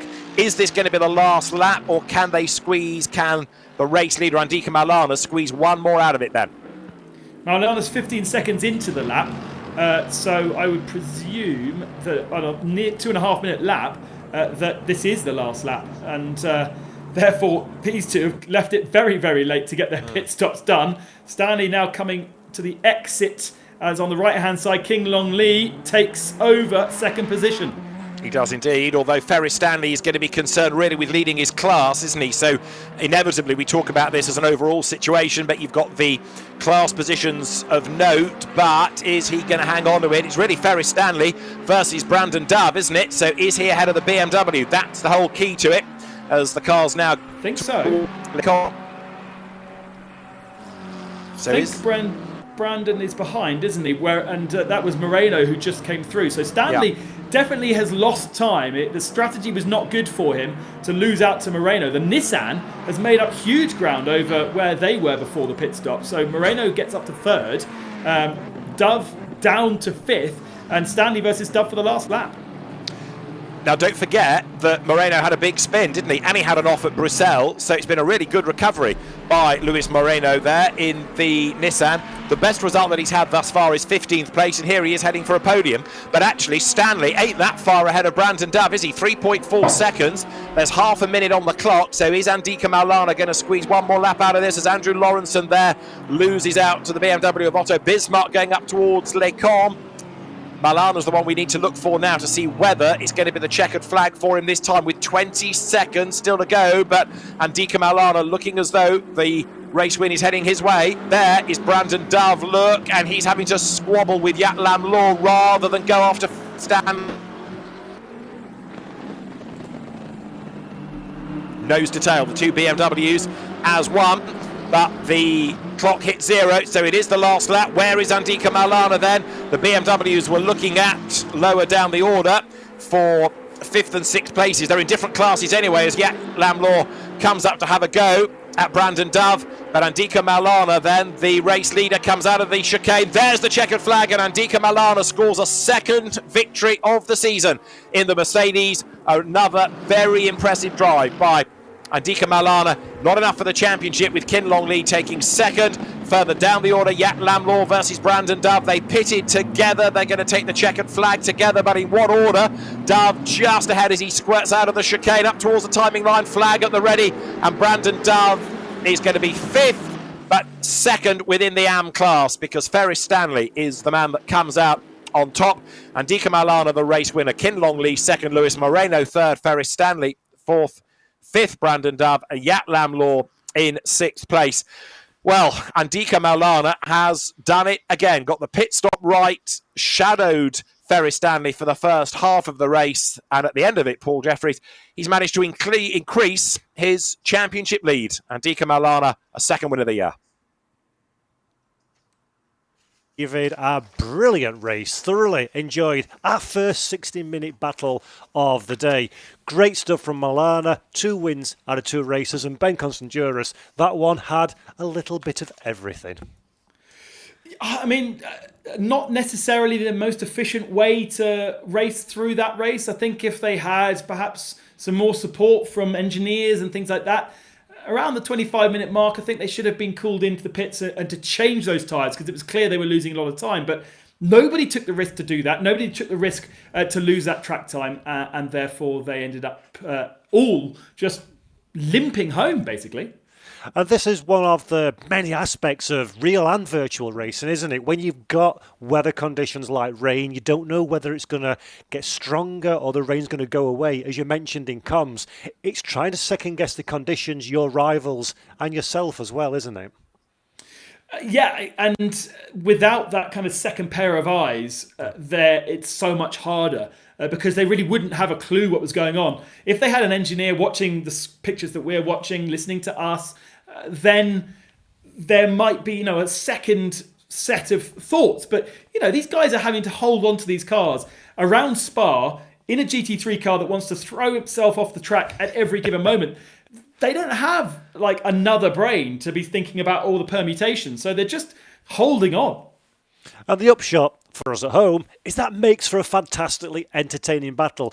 Everybody who's joined in the broadcast just now or has been watching from the beginning, thank you very much for being a part of this show. We're racing at Spa-Francorchamps, and Ben and David have just commentated over the Pro and Am Sim Esport drivers. But next up, we've got the real world Pro and Am drivers. And I think in a few short moments, we're going to have a quick look at the championship standings ahead of their 4th round round of the season. So Kevin C leads the title standing so far in the AM classification. He has got a 20-point advantage over his rivals. So C will be looking for another strong result here at Spa-Francorchamps. And just like the sim racing esports, we've also got a pro category where Davishan Parayachi is currently the championship leader after a great start to the season over Melvin Moe on 43 points in second. Now Moe was a race winner last time out at Silverstone at the home of the British Grand Prix, and just like our AM Championship race winner, we spoke to him earlier in the week ahead of this fourth race of the season. Thank you. So, we're here with Melvin Moe, winner last time out at Silverstone. Melvin must feel absolutely fantastic to have got that first win under your belt. Yeah, I mean, it was pretty close in Monza and also Laguna Seca. Yeah, I think the first race wasn't really my fault that I was taken out by the back marker. Laguna, I think, was a little bit my fault from my end. You know, I hit the guy and I got a penalty, but, you know, I still finished second. So, yeah, I was pretty close, and I am really happy to finally got the win in Silverstone last time out. Yep, and with the win comes the 25 points. So you're now only 19 points away from Davishan Parayachi at the top of the standings. Is this where you go forward and make a championship challenge? Yeah, I mean, definitely I will continue to push. I think, you know, especially in round 2 in Laguna, it shows that you should never give up because you just never know what would happen. So I will definitely keep pushing. I mean, it's only 2 races left, and yeah, Parayachi has a good lead, but, you know, I will still, you know, do my best and give him the run for his money, for sure. Fantastic to hear. Now, we've done 3 races, and over the course of this season, we've seen great improvement from all drivers, yourself included. How are you finding the transition from real world to virtual? I mean, given, you know, during this COVID period, I only actually started proper sim racing this year. So, you know, over the lockdown period, I really put a lot of effort. It wasn't easy because the you know, actual feeling from driving a race car and in the simulator, it's in some ways you use the same movement and yeah, but the feeling you get from a race car is completely different than a sim racing. So it took some time for me to get used to it, but you know, I'm glad, you know, given all the races so far, I'm you know, fighting at the front. So I think that's a pretty good sign. Yeah, doing a great job. And actually talking about the championship, Melvin, it's fantastic to see the Asia region get such a high profile and high level series for the first time. Have you been impressed with the way that the fans have engaged and got involved in the championship? Yeah, definitely. You know, when you know, GD World Challenge organized the races for Europe, you know, I've been really following as well, and I was really hoping that, you know, something like this could happen in Asia, and you know, thankfully the organizers decided to do that, and yeah, happy to see a lot of following as well during the live races, a lot of views, and yeah, really thankful for the organizers for organizing such a good race. You know, we have good following and a good coverage, so it's really good for all of us here. Yeah, it's been a fantastic show so far, thoroughly enjoyed it. Now, you mentioned that since lockdown is when you've got into sim racing, you're really competitive. So how much work, how much effort and time do you put in to prepare for these races? I mean, to be honest, it's a lot more driving time compared to real life, you know. But you know, as you know, I'm with Craft Bamboo Racing, and we have a few guys in the same thing, so we continue to push each other, organizing practice sessions and trying to best define the right strategy and also the right setup. So yeah, it's been a lot of time spent on the simulator these days. Fantastic. A great way to spend time as well. And next up, we've got the mighty Spa-Francorchamps. Are you feeling confident ahead of that race? Yeah, in some ways, you know, after the win last round, definitely the confidence level has increased. But you know, I still need to be patient and to keep working hard and hopefully not make any mistakes, because as you know, it's so easy to crash or you know, someone might take you out. So you know, a lot of luck comes into play as well. But you know, I can only do what I can. So yeah, definitely feeling confident, but also being you know, a bit realistic at the same time. Fantastic. And my final question, if I may, is obviously this is a brand new experience for a lot of the real world drivers, yourself included. How have you found the championship and competing in an esport arena? How's it been that? I think it's been really exciting, driving with drivers, that I would normally race in the real life, and it's good to see everyone coming together during this tough period to put on, a good show in esports, and I think esports is growing, and I think it's a good platform to also grow motorsport. So I think it has been really good all this while. Melvin, it's been an absolute pleasure. Thank you for giving up your time ahead of the next race at Spa. Thank you. Yep, take care. Thanks. Fantastic there, Ben, to hear from Melvin Moe, who's 20 points off of the championship lead thanks to his win last time out. That's got to be a confidence booster, surely, for a driver headed into the final throes of the season.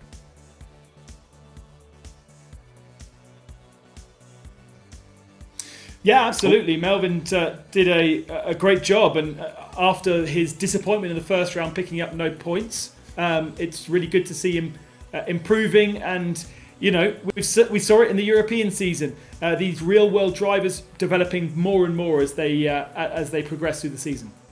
Fantastic, and a great ventriloquist impression there, speaking without the movement of the mouth, so a little bit of a technical issue. But Melvin Moe, as we say, fantastic driver. He's new to eSport sim racing as well, which is, for me, Ben, really impressive to see these real drivers that are obviously used to the G-forces and the feelings of being in a racing car, and they're increasingly getting stronger racing race out as they're getting used to a virtual environment. It's impressive to see that growth, isn't it, over the course of the year? And commitment, it takes a huge amount of commitment. It takes a huge amount of time. It is literally about seat time. It's a kind of time that you are never able to have in the real world, because in the real world you've got to get the car to a track, you then got to pay your entry fees and all the rest of it. Here you just go into your wherever it is, bedroom, factory, and get the whole thing fired up, and you can do as much testing as you like. And it does mean that actually the time commitment is much, much higher, and you're on your own. You're not kind of with a group of people like you would be at a racetrack, which is quite fun. You're just pounding in the laps. I know that some of these bigger teams, Craft Bamboo for instance, they'll get together on a server and they'll do practice together, but it's not quite the same. But it's great to see that. I think for Melvin, the way that Craft Bamboo have approached this and made sure that they are taking this as professionally as they would do a real world race has helped his development as well. Yeah, and I think it's fantastic to see, as Melvin said, everybody coming together in these difficult times as well, and seeing some familiar faces on the track, albeit virtually, has been very, very well received. Now, what we'll do now is we're going to have a quick look at the entry list for this race and see who's going to be taking part in the Real Driver Pro and Am Championship race. We've got a lot of names that you will recognise from the course of this season so far. This is, of course, the fourth of 5 races in the championship this year. So we've got a lot of returning names. And again, Ben, we've said it before and it bears worth repeating. It's massively impressive to see such a wide list of different countries represented in this field, isn't it? Most importantly on that list is Dan Wells. Louis Pret also is part of it from Monaco, but races over in Asia. But Dan Wells is very, very kind of influential within the series because he's been setting up a lot of the guys' simulators in Asia around Hong Kong and owns a company that does that. So we haven't seen him race in the championship because he's been over in Europe without his simulator. But I'm excited to see. There'll be a lot of expectation on Dan's shoulders because I'm excited to see exactly how well he can perform. Yeah, they will indeed, and we're getting very close to race start now. So I'm going to hand over to Ben Constanduris and Mr. David Addison. Paul, thanks very much indeed then, as we get set, ready for our second race here at Spa-Francorchamps. This is the real race in the TCL GT World Challenge Asia Esports Championship presented by Tarmac Works. Weather conditions better for the real world drivers than we had for the sim specialists. It is, as the guys have been saying, another quality entry, and interesting to hear what Melvin Moe was saying about being new to the sim racing arena, but he's qualified second on this grid, so it's been a very, very good effort indeed. Yet more pace evinced by Melvin Moe, and crucially for the championship, he has put himself up ahead of Dervishan Padiachi. Now, between them in the championship, 62 points to Dervishan Padiachi, 43 to Melvin Moe. It really is a straight fight between those two. Dervishan Padiachi could wrap it up here if he were to win and Melvin Moe be second or lower, because he has got the upper hand. But as we have seen in previous rounds, anything can yet happen. And certainly I agree with what Ben is saying about Dan Wells. We didn't really see the best out of Dan in the European series in Lockdown 1, but a very accomplished driver and has spent much of his real world racing career, of course, out in China. And Dan is another of those Brits that rather flies under the radar, Ben, because he's away racing somewhere else that doesn't really get the attention, and he doesn't get the attention he deserves. Yeah, absolutely. But he's one of those drivers, much like Dennis Lind, who actually we didn't see too much of in Europe in the end. But he's got a pedigree of doing this. He's not one of the drivers that is coming to this for the first time and learning, like Melvin Moe was talking about earlier. He's been doing this for a while. He has a company that sorts out simulators, so he really, really should be at the top of our timing screens. No pressure then, Dan. Sorry about this. The man that's on pole position is Aaron Borg, the SRT Team Sydney entry. Which he was Aaron last Borg, time, I think. Absolutely so. Another good effort from a driver with karting and the Toyota GT86 One Make Series experience. Melvin Moe lining up with him at the front of the grid. Experience from China GT, and somebody that knows the real Spa relatively well because he did take part in the Spa 500 here, that TCR race last year. So this is a circuit at which Melvin Moe has real world experience. Dan Wells lines up third on the grid. Lamborghini Super Trofeo, TCR, Formula Pilota China, you name it. And then Dervishan Padiachi, the championship leader, champion-elect, dare one say, is going to start fourth on this grid. So the sun is shining for the moment. I think we're anticipating this is going to be a fully dry race, though, are we not? Yes, exactly. So just to make life a little bit easier for the guys that have perhaps a little bit less experience in holding onto the cars, we saw how hard it was for our sim drivers, and it's one of the big challenges that all of the professional sim drivers have enjoyed so much about ACC, is that the weather conditions have been so realistic, have been so challenging, that people are actually coming across from other platforms just to try out the weather conditions, because they are unlike anything that you can even do. So it's fantastic to have that ability and realism within ACC.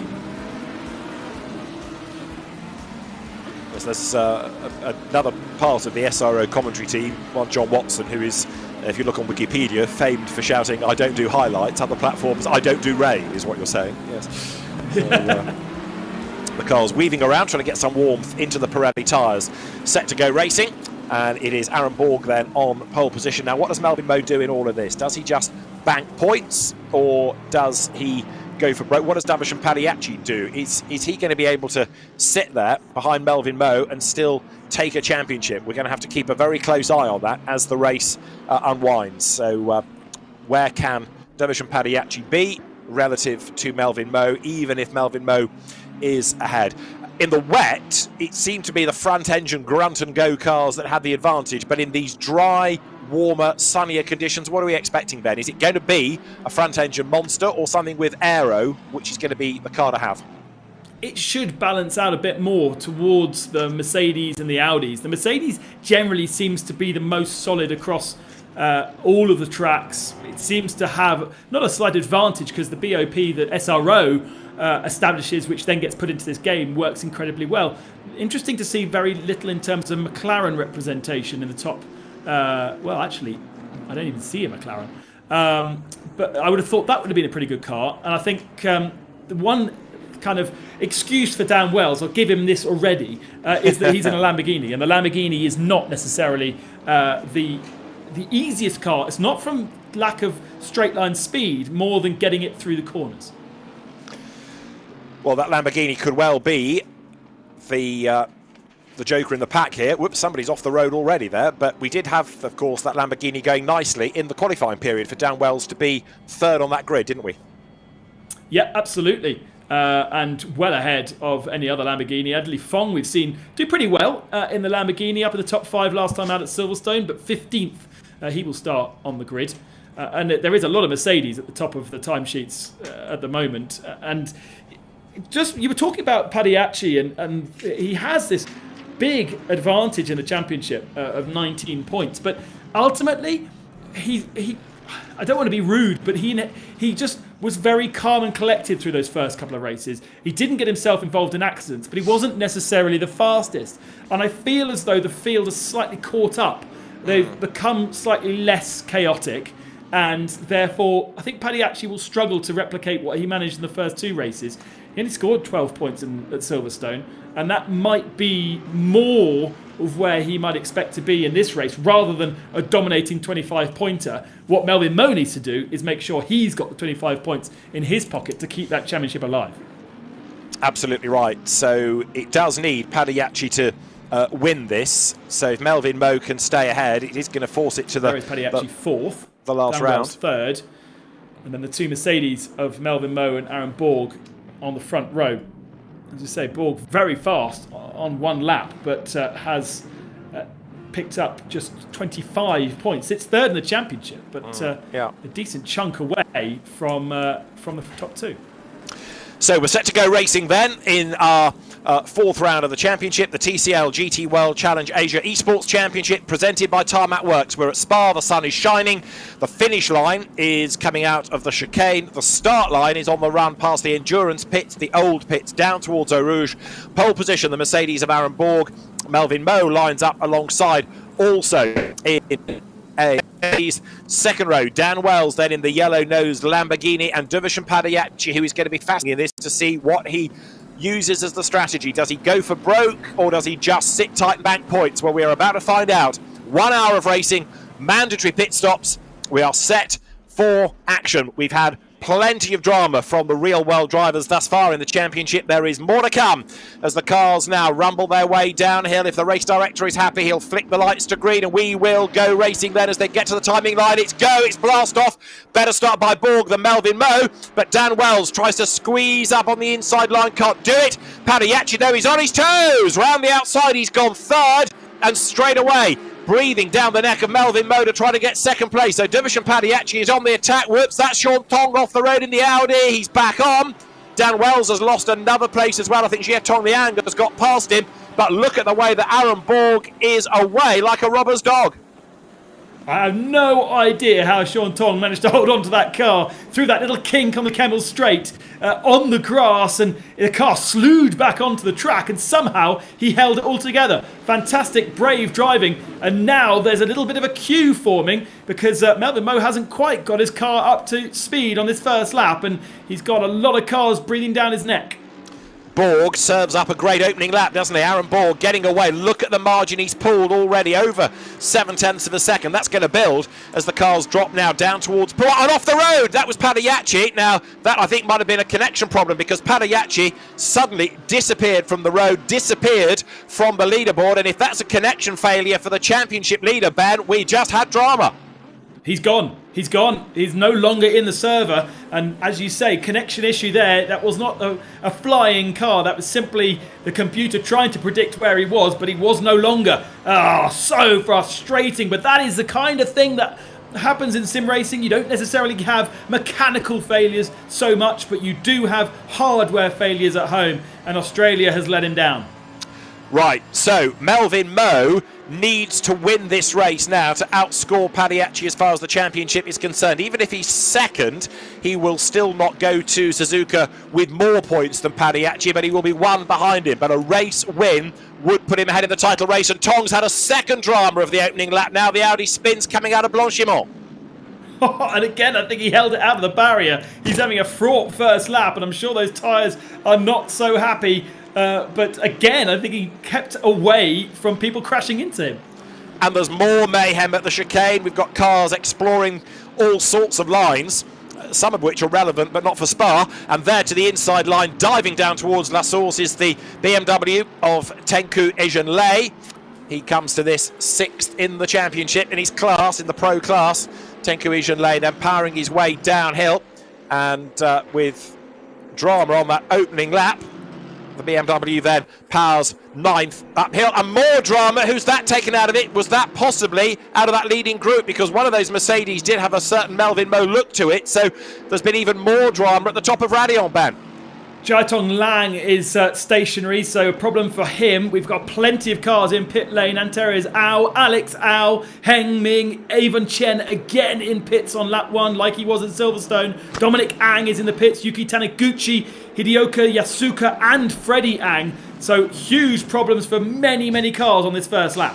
All right, tell me who isn't in the pits. How about that? It'll be yes, quick. Exactly, yeah. There you've got number 7 Mercedes. That's Melvin Moe. So he did survive the dramas. He wasn't involved, but look at the way he's caught up to Aaron Borg. Not only has he caught up, he's going for the lead, and he's taking Dan Wells with him. Now, Dan Wells, we've been making the point, has not raced in the championship thus far. So if he were to get ahead of Melvin Moe, he'd be taking points away from those that are regulars in the championship. But Dan cares not one jot. He's after a race win to prove to people just how good he is. Leipart Motorsports, that's why he drives the Lamborghini. He could almost be driving for his own team, such as the amount of people he's been supporting over in Hong Kong, getting various sims set up. I did notice actually that Darrell O'Young had his sim set up in his confined hotel in Macau. Of course, Macau Grand Prix last weekend, and he was racing in that. But he was able to do some practice because he brought his sim along with him. Didn't have a very happy time, did he, sadly? Got a penalty in the qualifying race, did Darrell. Right, Melvin Moe drops back a little bit from Aaron Borg, but he's staying in touch as they come into the chicane. 3rd is Dan Wells, but I think Dan is the one that's got the pace here because he's managed to claw his way back onto terms with Melvin Moe, and Melvin is having to think about defending rather than attacking. It's Billy Lowe 4th, Jiatong Liang is in 5th, and then 6th, Tenku Ijanlei. 7th currently is Kelvin Say, 8th is Alistair Young, 9th is Sean Tong, despite his many spins, and Matt Solomon rounds out the top 10. And Billy Lowe sitting there in 4th position. That's a very strong result. Best of the AMs, and that would then keep that championship alive going into Suzuka as well, because he would take points out of Kevin Say, who is down in 7th position and a couple of positions back. 3rd in the AM category, Nin Ling, down in 10th position, but in 7th or 8th in the championship. Yeah, if Lowe were to win and Say be 2nd, Kelvin Say would keep the championship lead. It would be down to 13 points going into the last round. So it's important for Billy Lowe that he stays ahead, as you now look at Dan Wells giving a very energetic chase of Melvin Moe here to the point where Aaron Borg is getting away. So the Mercedes 1-2, Lamborghini 3 is the order. What's going on lower down there? You've got Andrew Harrianto's Bentley, and that is about to be mugged, I fear, by Aaron Lim's BMW that comes up round the outside approaching Les Combes. Yeah, and they had Matt Solomon ahead of them, who had made a mistake on that last lap and decided to go into the pits. Louis Pret also in the pits in his Ferrari, as is Darrell O'Young. Pret's picked up a penalty for collisions on the first lap, unfortunately, so he's a stop-go of 10 seconds for causing multiple collisions on lap 1 at Eau Rouge. Pretty much copy and paste from what we saw in the sim race.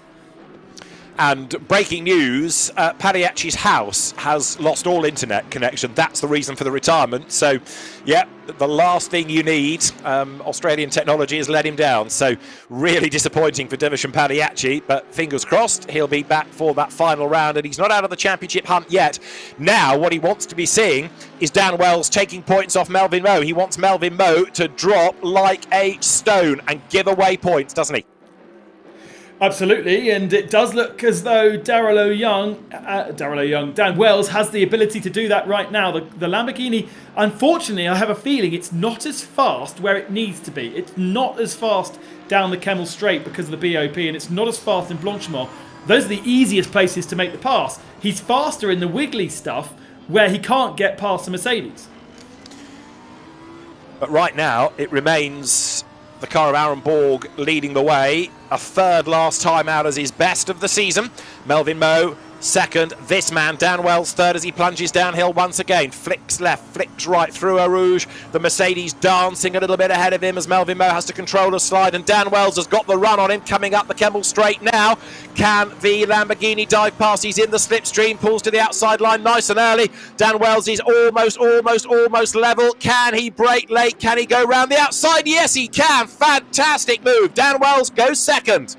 That was super strong on the brakes as well. And I think even Melvin Moe just perhaps gave it up a little bit earlier to allow Dan Wells past, and knowing that he can now sit behind the Lamborghini, learn a little bit from what Dan is doing, even though it's not the same car, save fuel as well if we need to, and tow on to Aaron Borg, who so far is having a race without trouble in a way that he has not done so far this season. But I fear trouble is coming in the shape of that Lamborghini of Dan Wells, is it not? Because now that Dan is up into second place, he's going to be going after the race leader, all guns blazing. Melvin Moe drops to third, therefore, drops points, therefore, as far as the championship is concerned. And there you've got the Lamborghini of Dan Wells turning its way now into the piff-paff as we approach the end of the first 10 minutes of the race. Now, what's going on lower down the order? We've talked about 1 or 2 penalties, and one has also come for Adderley Fong, a drive through because he got involved on the opening lap with Dominic Ang. So Adderley Fong cops a penalty. Yeah, unfortunately, there was a lot of accidents, as you said. That was at turn 6, so that is a double gauche, I think, or Speaker's Corner, something like that. We didn't see that one, but there was other accidents at the end of the lap as well. Perhaps from just avoidance of Sean Tong's various pirouettes. But we are, I think, race control still working through all those various accidents. Yes, I'm sure there's more news to come. Now, Kang Ling, you said it had pitted early. Kang, 5th in the championship. He is the best of those that have made a stop. But the fear, I guess, for him is that he picked up damage. That's why he stopped early. I think so. Anyone who went to the pits on that first lap, I think, went in because they were involved in an accident. Evan Chen also doing the same thing. Remember, Evan was caught up halfway through lap 1 at Silverstone. Yeah. One of the laundry house, well, one of 2 laundry house cars in this race. Laundry house being a sim team, and mainly having sim drivers in our previous race. But has Evan Chen and Matthew Marsh in this race. Matthew's in 12th position. So far, so good, without too many issues, running behind James Russell. Yeah, Matthew, another one that was involved in the Macau Grand Prix in his journalistic broadcasting role, and he's 12th at the moment. As you look at the next battle raging on here, as number 10 of Alistair Young goes through on the inside of Tenku Ejenlei, picks up a place a little bit deep into Le Combe, but Alistair Young then, Alex Young's son, gains a position. That puts him now up into 6th, and his next target is Jasper Tong in the BMW, Sean's brother. We haven't got Alex Young in the race, have we? We've got Alistair, but no Alex. Number 20 in the entry list, but I must confess I didn't see whether he got through the qualifying session. Yeah, I don't think this server. Let me check to the bottom of the list, but no, seems to be missing. Right, so right now the lead gap 2.4 seconds. It is still Aaron Borg ahead. Now don't forget, Aaron Borg is 3rd in the championship. So with the demise of Division Padayachi and Aaron Borg leading the way and Melvin Moe dropping back into 3rd, Aaron Borg right now is putting himself in a really good position, isn't he? I know he's a long way back in terms of points. We've got more dramas going on here. Billy Lowe. That was Melvin Moe slow that we just quickly flicked onto for about 2 seconds. And he's lost 12, 13 seconds and lots of places. Watch him descend that bar on the left-hand side. It may settle down now. 8th spot, I think, he falls down to. Okay, so he was clipped by Billy Lowe, who's up into 3rd place in the Audi. But what caused Melvin Moe's dramas? Well, he looks like he's got the pace back all well, doesn't it? Yeah. So whoops! Except there's a big spin, Melvin Moe. Moe, dear, manages to hold on to it, but that could have been really nasty. Lent on that rear tyre when it either was still dirty or cold, and it just didn't grip in the way he felt it would do. It could also be damaged, but he decides to carry on, and it is worth. You really do feel that if you go offline. Or if you go onto the grass and then you go into a high-speed corner like that and throw it in like you would usually, the car does not stick, and the traction control wasn't quite set high enough to save the Mercedes. So Melvin's now got some work to do. He should know, he should have seen that Padiachi was no longer in this race, and this was about collecting points for the end for that championship showdown in Suzuka. But now he sits 9th position. It's just going back to Padiachi, who's now watching rather than competing. Absolutely. And Melvin Moe is 9th, which is 7th in class, but you know, if he has another drama and gets dumped out of the top 10 in pro, he's not scoring any points at all. So he's got to regroup here. Easier said than done, I know. The lead gap has come down as well, and Billy Lowe continues his charge. Now he is leading the AM class from championship rival Kevin Say by the proverbial country mile, and third in the class is Nan Lin in the Toro Racing Mercedes. But Billy Lowe's Audi looking really strong at the moment, and to be third overall, that's a long way up the order. He'll be getting a nosebleed, he's that far up, because Billy Lowe's best thus far has been a 9th. Yeah, that's really, really impressive stuff. He's definitely put his work into learning this Spa circuit. It just flows so well. And is that Melvin Moe just ahead? No, it's not. That's a back marker. But he's getting caught up behind the Mercedes back marker, waiting to see if Race Control have got any eyes on what happened to Melvin Moe, whether it was just a mistake from him or whether there was a little bit of contact. If there was contact, it would have been with Billy Lowe. Yeah, I think I'm right in saying that's Frank Hughes, Craft Bamboo Mercedes, just ahead, which is a back marker a lap down. We've had Aaron Lim serve his pit stop. Also in has been Philip Tang. And there Billy Lowe goes through. Now, we said it in the sim race that, of course, Audis had looked strong in the European equivalent esports races that we had in lockdown 1, if you like. Well, they were like both races. So what can Billy Lowe do here? Again, it does suggest that Audi and Spa are a good combination, doesn't it? Yeah, and I think they are. Certainly the way that the balance of performance works from SRO implemented into this game by Kunos, it does replicate real life, and some cars are stronger in different conditions, some cars are stronger at different tracks, and we know from the real world that Audi are good here, and therefore there's no reason why it shouldn't be replicated in ACC as a platform. And of course, Spa 24 hours, the Total 24 hours of Spa in October, a Porsche win, but only 11th and 12th for Porsches at the moment. Matthew Marsh ahead of very, very experienced Porsche racer Yui Tan, the Singaporean. So 11th and 12th they run. As you look there at Alistair Young, now he is going nicely, currently 4th in the Lexus, 3rd in class. Good battle behind as well, involving Jasper Tong and Tenku Asian Lei. So the two BMWs have got themselves together, and then the recovering Sean Tong is up behind them. So BMW, Audi, 5th, 6th, 7th. That's a great battle, actually, because they were trying to go 3 wide going down into Brussels there. It's interesting to see that the BMWs, after this update on ACC, seem to be a slightly stronger car than they were in the previous iteration. I wonder whether BMW as a manufacturer has had a quiet word, and they do have an esports department within BMW Motorsport, and they may have had a quick word to find out, oh dear, this is a bit of a mess. It is, and one of those was Billy Lowe. Sorry to interrupt you, but Billy Lowe there in the Audi getting involved. Tenku Asian Lei into the wall in avoidance, but Billy Lowe, who was leading the AM class, has got going again, but he has caused mayhem by going off the road, and Jie Tong Liang's Mercedes, which was a lap down, was involved in that strife as well. So, Ben, you're going to have another shuffle around of that leaderboard. Yeah, absolutely. So Billy Lowe descends the leaderboard. As you say, Tenku Asian Lei was delayed. Alistair Young and Jasper Tong got out the throttle but survived any contact. And I think that was it in terms of the drivers that were involved in that one. But I would suggest that Tenku Asian Lei's BMW is hampered now after a little tap on one side, but then a big old clonk against the barrier on the other. And Billy Lowe is all over him like a cheap suit, isn't he? Over the curb, and to the outside line is the BMW. The Audi retakes its position on the inside, goes back to 7th then, Billy Lowe. But that was quite a moment that he had there. And Melvin Moe is right on the back of these two. So Melvin Moe is now being able to potentially buy back places as we have still 43 minutes of this race to go. I wonder whether that was... we did see the Frankie...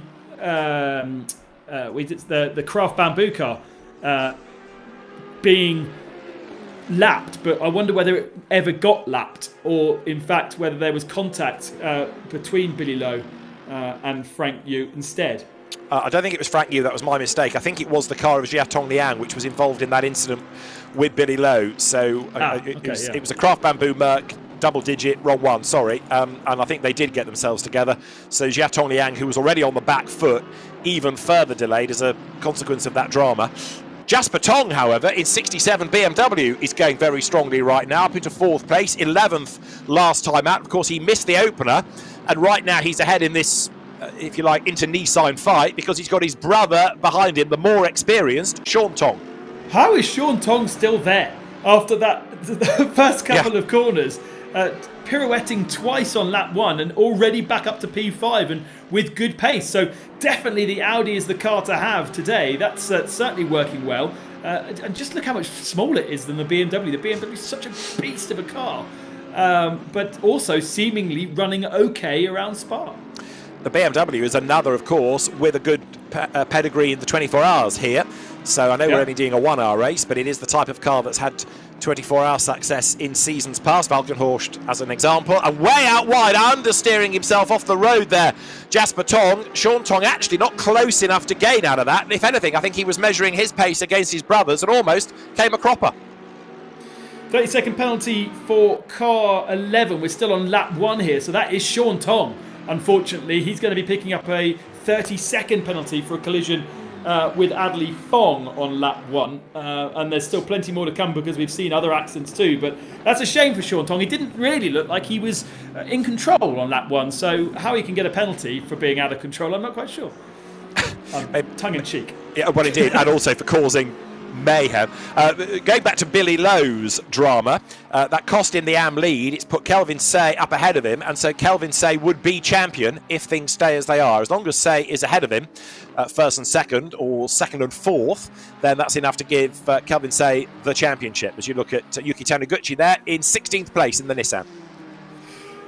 A computer games tycoon, business owner, always kind of question whether how that affects his board meetings when he's been a racing driver one weekend, and I think he had to pull out of some world races because there was concern over his role and importance in his company and putting himself in danger by going racing. So I think that obviously that was a few years ago when he was involved in the World Touring Car Championship, but it's presumably now been resolved. It always fascinates me what all these different gentleman drivers do in their day-to-day life to be able to go racing.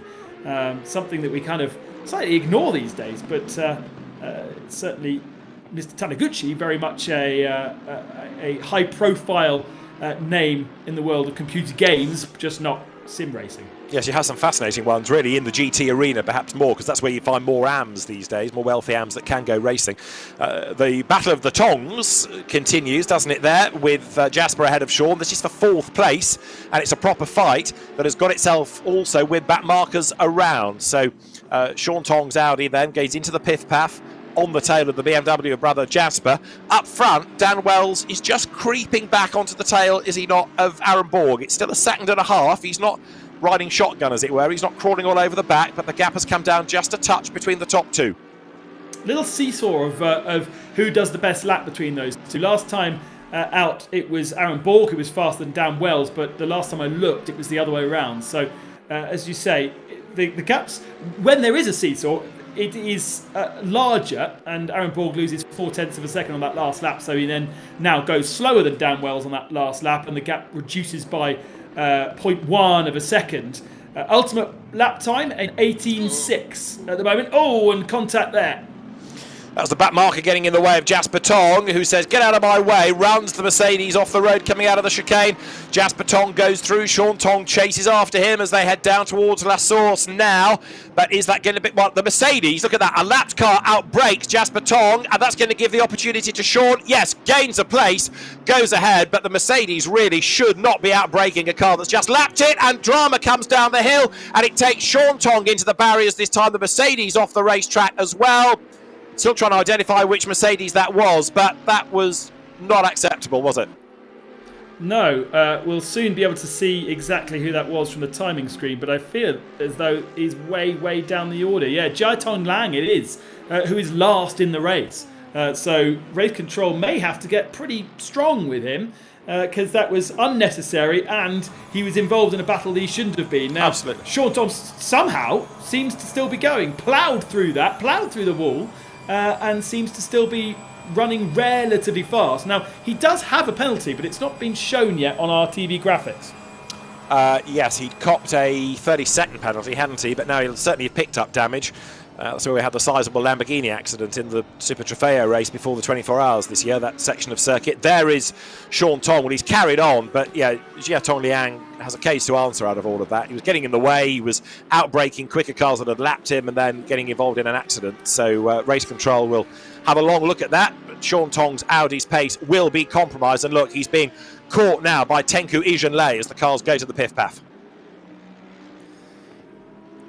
So 1.5 seconds now to the good Aaron Borg over Dan Wells. And Alistair Young 19 seconds back. So it really is a two-horse race, isn't it, today, between those two. And that also shows how far Melvin Moe has dropped out of contention, with Moe being in 8th position to Alistair Young's 3rd. And so big change. And a big slide there from Evan Chen's Porsche.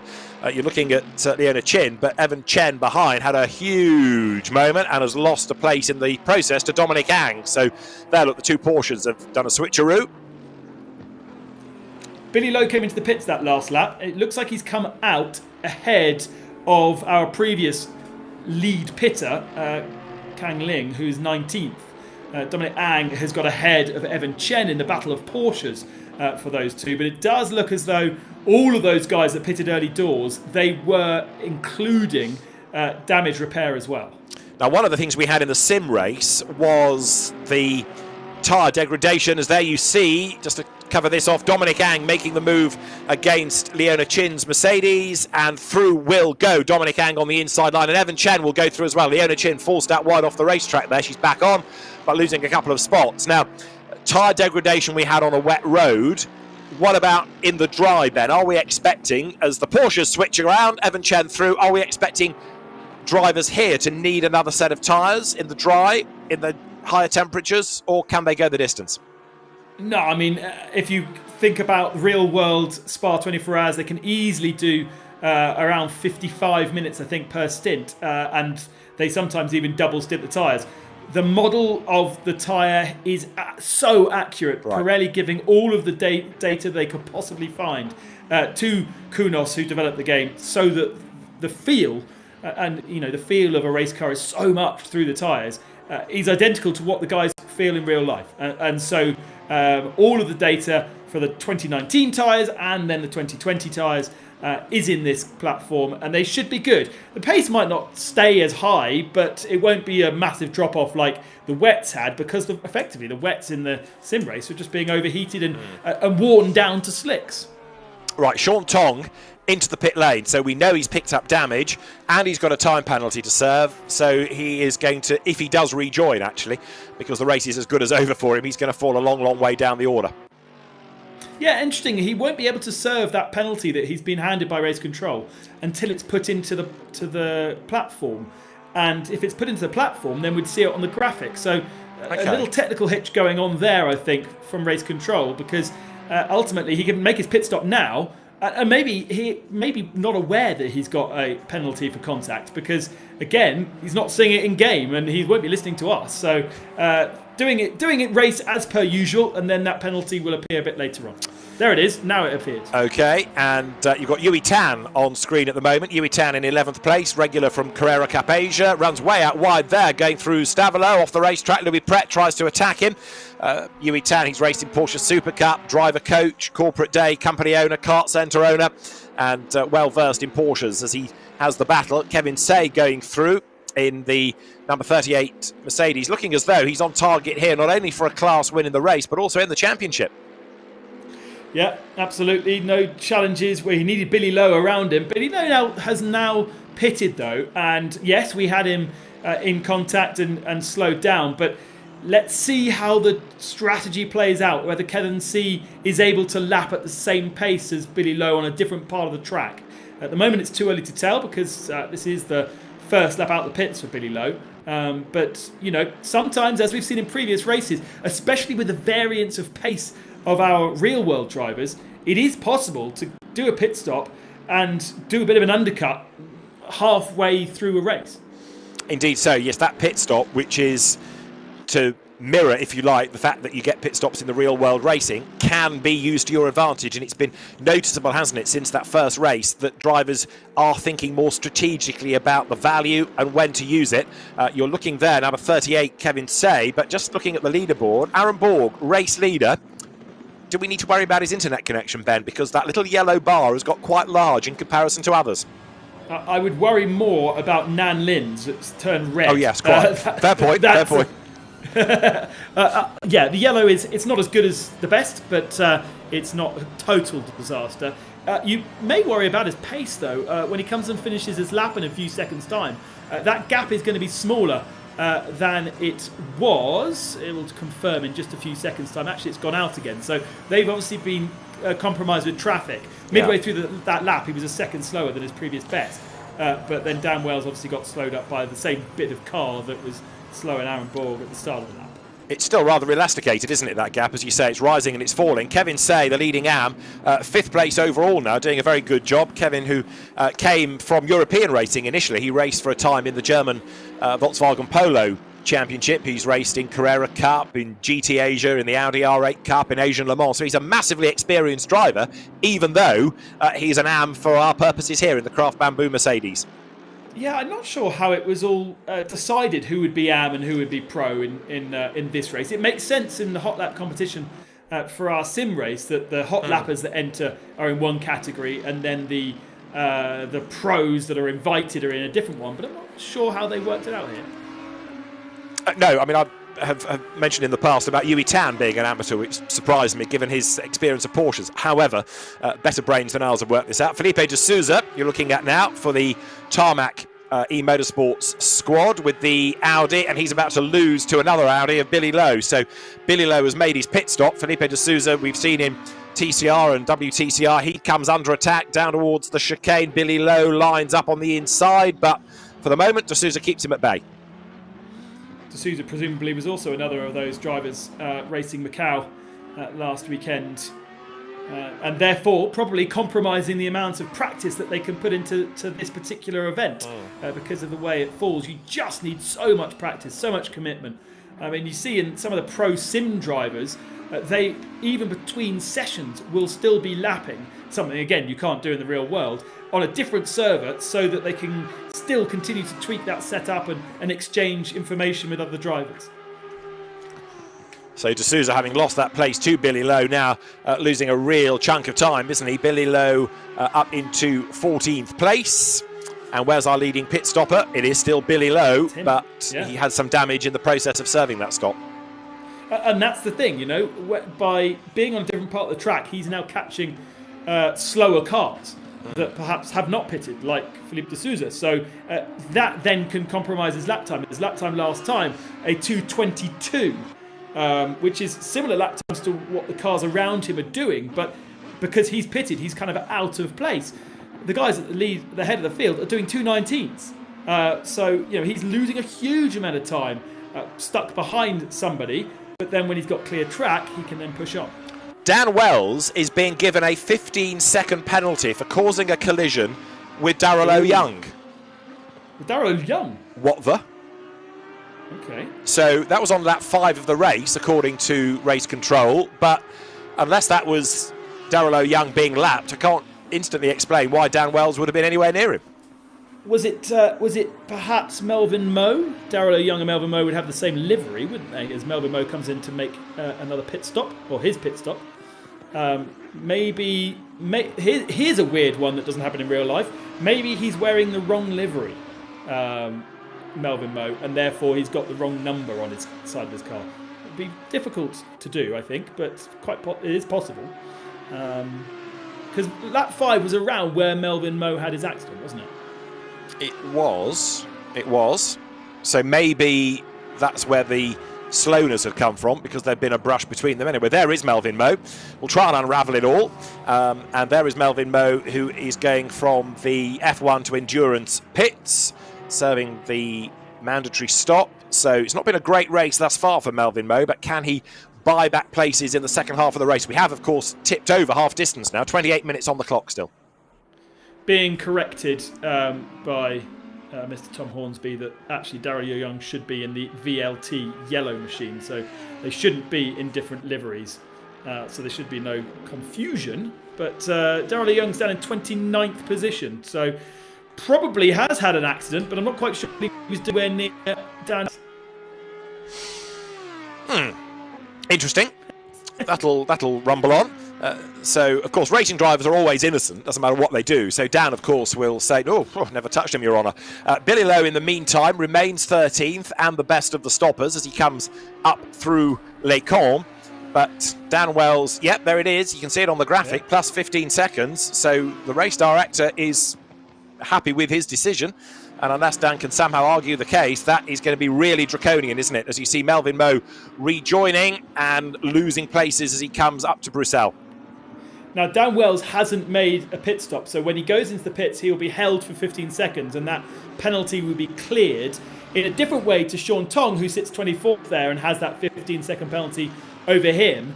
He's already made his stop, so he doesn't need to come in and serve that 15-second penalty. It will be added to his time at the end of the race, which personally, as commentators, but there's no other way of doing it when you're just literally giving seconds, because you don't want to penalise full drive of the pits as well. Good battle going on here. Melvin Moe versus Kang Ling. Now, they are both stoppers, and Kang Ling, look, is ahead. So Kang Ling stopped very early on, we thought with damage, but because Melvin Moe had a slow lap, it's kind of balanced out, and Kang Ling is ahead of Melvin Moe. So net, Moe is dropping down in this second stint of the race, isn't he? Moe hasn't fixed his car, has he? And he is struggling for pace because he's dropped also on this lap behind Adley Fong. So he is not got a car underneath him like he would be used to. And this is his first lap out of the pits as well, according to the timing graphic. So maybe it's just like kind of getting himself up to speed again. But he's dropped behind 2 Lamborghinis on that lap. So what can Kang Ling do? Because he's been another that perhaps flatters to deceive a little bit. He seems to have good pace, but something bites late race, like a penalty or somebody else's incident. But Kang Ling has shown good speed in the previous rounds of the championship, and he's now 15th, the second of the stoppers, behind Billy Lowe, depending on where Tenkoui Janlei feeds back in. Lots of traffic for our leader, and a big lead too. Here comes Dan Wells, though, with that penalty looming to try and go alongside and perhaps change the lead of the race for the first time. So the lead gap right down, 0.3 of a second, but of course Dan Wells, if it stands, he's going to have to cope with that extra 15 seconds, so he needs to get ahead and then try and build a massive gap somehow, doesn't he? That's easier said than done, and nose to tail as they head downhill. And this is some of the problems that when you have somebody with such experience and pace like Dan Wells, you expect the cars around you to do certain things that they just don't do because they are driven by people with far less experience, and you can get so easily caught out by somebody braking in a place where you wouldn't brake or slowing, kind of like trying to be a Formula 1 driver on a track day when you've got kind of smart cars driving around. No disrespect to a smart car, we all love them, but it's very, very hard to predict what cars around you are doing, and I think that's where probably Dan has got caught out in the same way that we saw Dennis Lin being caught out in the European Series. So now he needs to up the pace, clear Borg, and try and see if he can make 15 seconds at the head of this race. He might have the experience to do so come the end of the race if he's kept those tyres working. So downhill goes Aaron Borg, but Dan Wells, 24 minutes on the clock, still chasing, still looking for a way by, but even if he gets past, he's then got to somehow try and pull out that 15-second margin, hasn't it? It's possible, you never know if Aaron Borg were to have a problem, but it's certainly not going to be easy, that's for sure. No, I wonder whether I would be pitting and putting myself on a different part of the track so I'm not stuck behind Borg, who obviously is very fast and is similar pace to Dan, but if Dan had a clear track ahead of him, or was certainly on a different part of the track, he wouldn't be being compromised as much as he is certainly right now. Now, this hasn't been the case throughout the whole of this first stint, because at times the gap's been up to 2.5 seconds, but right now Dan really looks like he's turning it on and really pushing Aaron Borg, who is about 0.4 of a second slower than his previous best. I can also say that Louis Prett's got another penalty as Dan Wells up the inside. Wriggles his way out of the chicane, gets all sideways, a half spin, that's going to delay him, and so Aaron Borg comes up to the line then with an increased advantage. So Dan Wells had a go and it didn't work, and look, he's lost 2.5 seconds as a consequence of all of that. What if, though, the race control deemed that as avoidable contact and Borg get given a penalty as well? It's a little naughty. It's a good thought, isn't it, that? Let's wait and see what pans out then as the cars drop down the hill once again. Dan Wells has now got himself behind a back marker, so he's got to try and find a way through the traffic, and that's, I think, Sean Tong's Audi, isn't it? And then get back on the terms with Aaron Borg. But Borg comes out of that rally as very much the man in charge. Yeah, and actually, if he does take this 15 seconds, he still stays in second spot because Alistair Young is so far behind. So in terms of points for the championship, although Dan not really racing for the championship, he's not going to lose too much, but I think he would rather just have the race win here. Race control still looking at stuff from very, very early on the race. So I think there's a lot more penalty decisions to come. Like we saw from Pagliacci, don't forget that Pagliacci actually got a post-race penalty after Silverstone for the contact going through Luffield on that final lap. So that's why he didn't have as many points out of Silverstone as perhaps he did when we left the programme. Yes, that's right. The results came quite late in the day because there was a lot to look for, so always worth checking out the GT World Series Asia website with the up-to-date news. No action on that last corner contact, we're being told. Louis Pret, Ben had mentioned, has a stop-go 20-second penalty, but he'd already got one for 10 seconds, so it's not his race at all, I'm afraid to say. So there is Dan Wells. He's got himself through the traffic, but he's got to do the hard yards all over again. So he's got to catch, he's got to pass, and then he's got to pull away by 15.1 seconds to win the race. That is a big ask, isn't it? Yeah, I think it is, especially with Aaron Borg's pace right now. He is the best car out on the circuit, other than Kang Ling. And obviously Kang Ling is one of our higher placed pit stoppers. So it's going to be very interesting to see how this plays out. There's no reason as to why Kang Ling would be competing with our top two, because they have been in a class of their own. But once we get the pit stops through, and we do know that the top two have been compromised speed-wise by back markers throughout the race, we may see more than just those two fighting for victory. Well, right now, you've got Dominic Ang having a go for 14th at Felipe de Souza on the inside line at Le Combe. The Porsche will brake late and it will go through on the inside line there. So the Malaysian driver, Dominic Ang, puts himself up past the Macanese Am. So Pro goes ahead of Am, and the Porsche instantly starts to edge away. Yeah, once Felipe de Souza has made his pit stop, he's going to be right at the tail end of the field. Himself, Dennis Koo and Leona Chen yet to pit from the tail end of the field. And we do have a pitter from P5, so that's Jasper Tong in his BMW now heads the pits. And his brother has copped a drive-through as well, in addition to his 30-second penalty for causing a collision early on. So Sean Tong's race is unravelling markedly, is it not? Drive-through for Yasuoka as well. Yes, that's interesting. That drive-through must be an automatic one. Yeah. Because it's not come from our race director. So that will be for taking advantage of track limits, which could well be cutting the corner at Eau Rouge, not at Eau Rouge, at Radion actually at the top, or the chicane. That's really the only two places where you can get the game to note that you've made such a advantage up by cutting the track. Usually it's just a couple of warnings, but actually you can also culminate warnings. So you can start off by getting one warning for doing, I think, an advantage of 0.2, and then you get another warning for an advantage of 0.2, and you can get up to a drive-through penalty if you run off the track too many times. Okay, I'm with you. There's Billy Lowe in the Audi then, still trying to stay, if you like, as the best of the pit stoppers. So the Audi ploughs uphill. And Billy Lowe looking very strong, isn't he?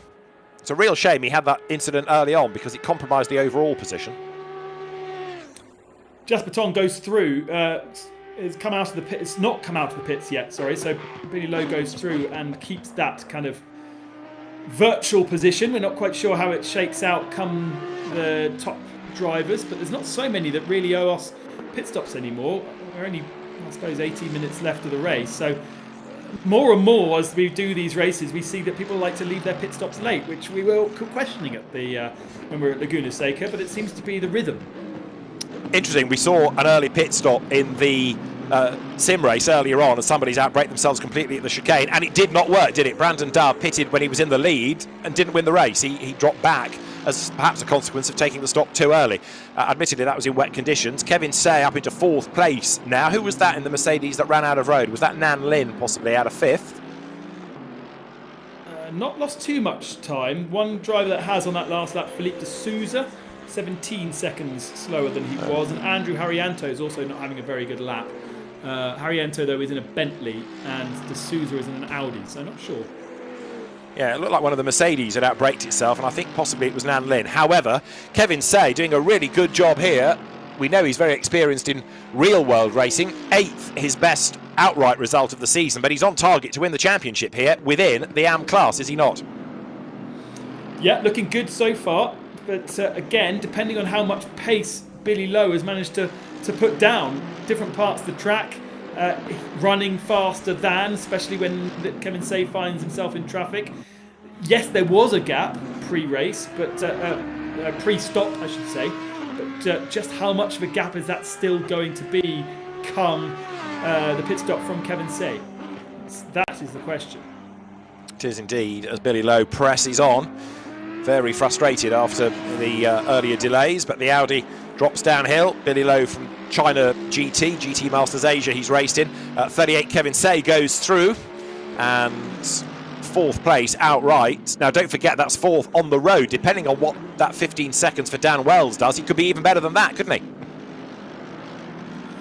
Yeah, let's see. There's such a big gap behind Dan Wells to Alistair Young that certainly looking at the top 3 now, you would say that Dan Wells won't lose positions, but you do have to consider all of those guys that have also pitted, and if Billy Lowe finds himself that he's made up that much ground, then yeah, he would be ahead of Alistair Young as well, and then he would be back to basically where he was pre the dramas that he had.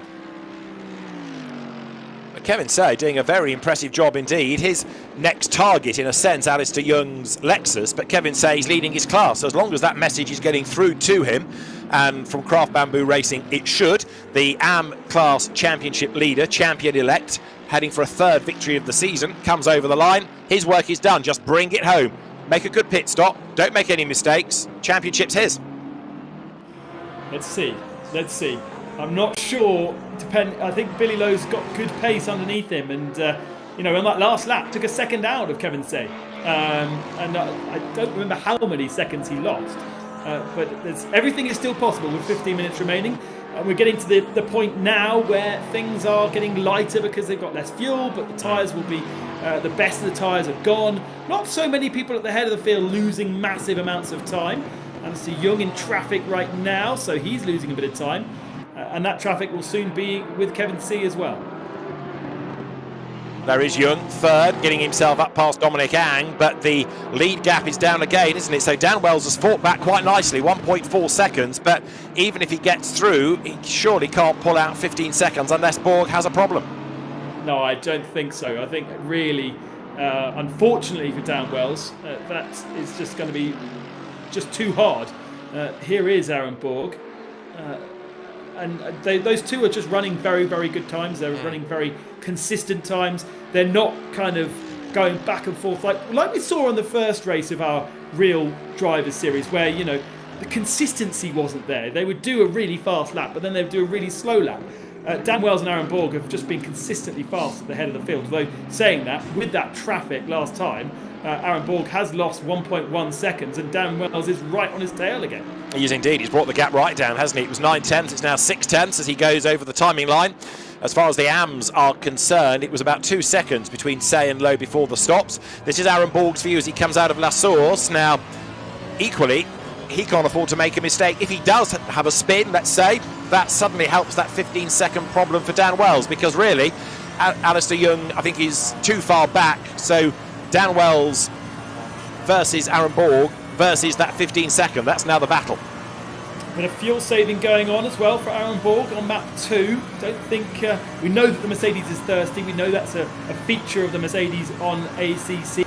We see it in Monza as well, and that maybe is why Dan Wells is so all over the rear bumper of Aaron Borg right now. Different lines going through the Lecombe section. He's got a bit more momentum. He's going to put down the inside into Bruxelles. And he's going to do it, isn't he? Because he's on the inside, he's on the tighter line, and he's gone through. So Dan Wells there goes by, gets the Lamborghini into the lead. Now this is going to be fascinating. 12 and a half on the clock. They've both got to make a pit stop. Can Dan Wells get away to the tune of 15 seconds or more?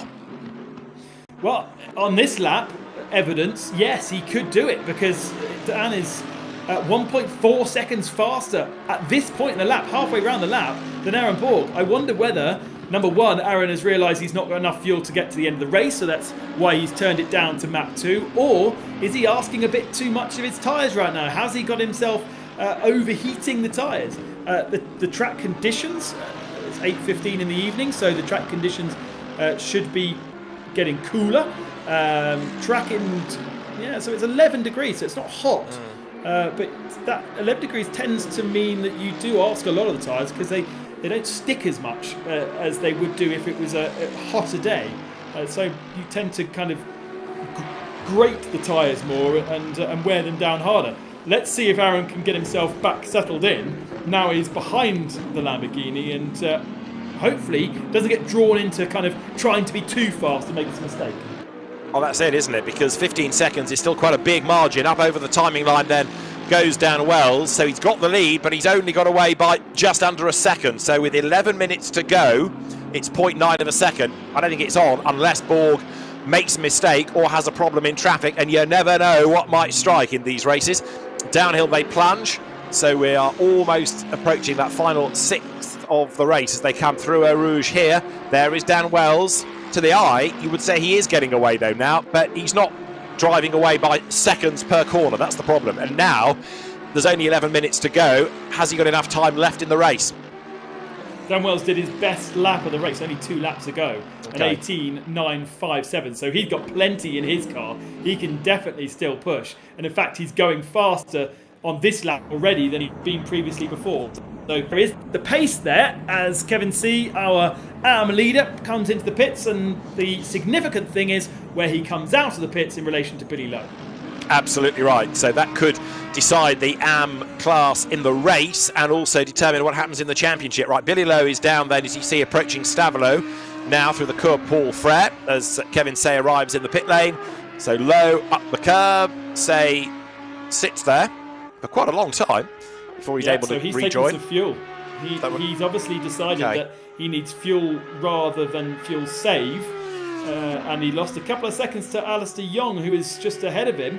Those two pitting together. Yeah, Young was ahead on entry, ahead as he rejoins, but still half a pit lane to go here for Kevin Say. So he's on his way now down from La Source. As up to La Source comes Billy Lowe. So the Audi looking to get ahead of the Mercedes, one at full race pace, one on crawl mode down through the endurance pits. And I think that Billy Lowe is going to be ahead, is he not? And he's going to do it long before he gets to the bottom of the hill, because the Mercedes still in the pit lane. Billy Lowe, yes, will go back ahead in the AM class.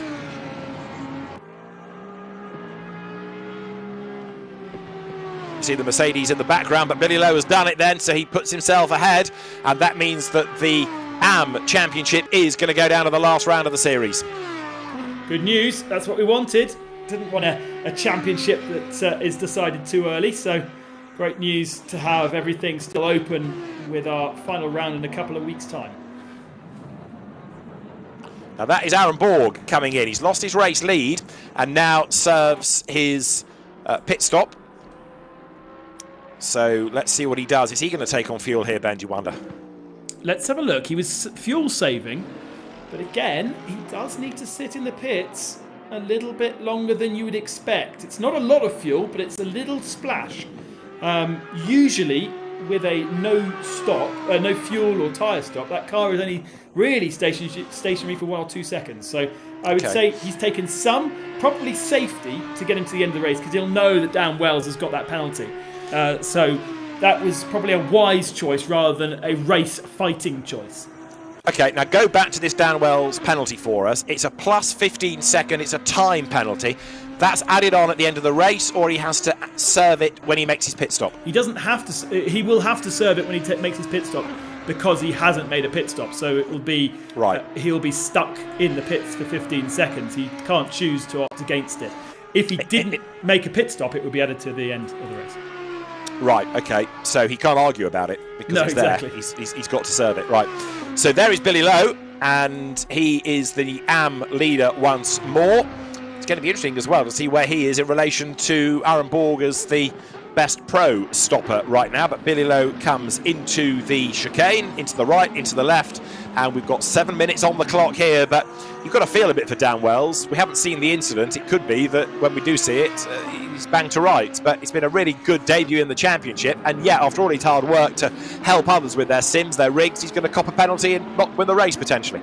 Yeah, exactly. But actually, Aaron Borg has been his equal, hasn't he? In terms of pace, it's been so impressive to see Aaron Borg be able to match Dan in the way that he has. Still 2 pit stoppers to go from our top 3, James Russell and Dan Wells. Wells goes past the pit, so he's not coming in this one.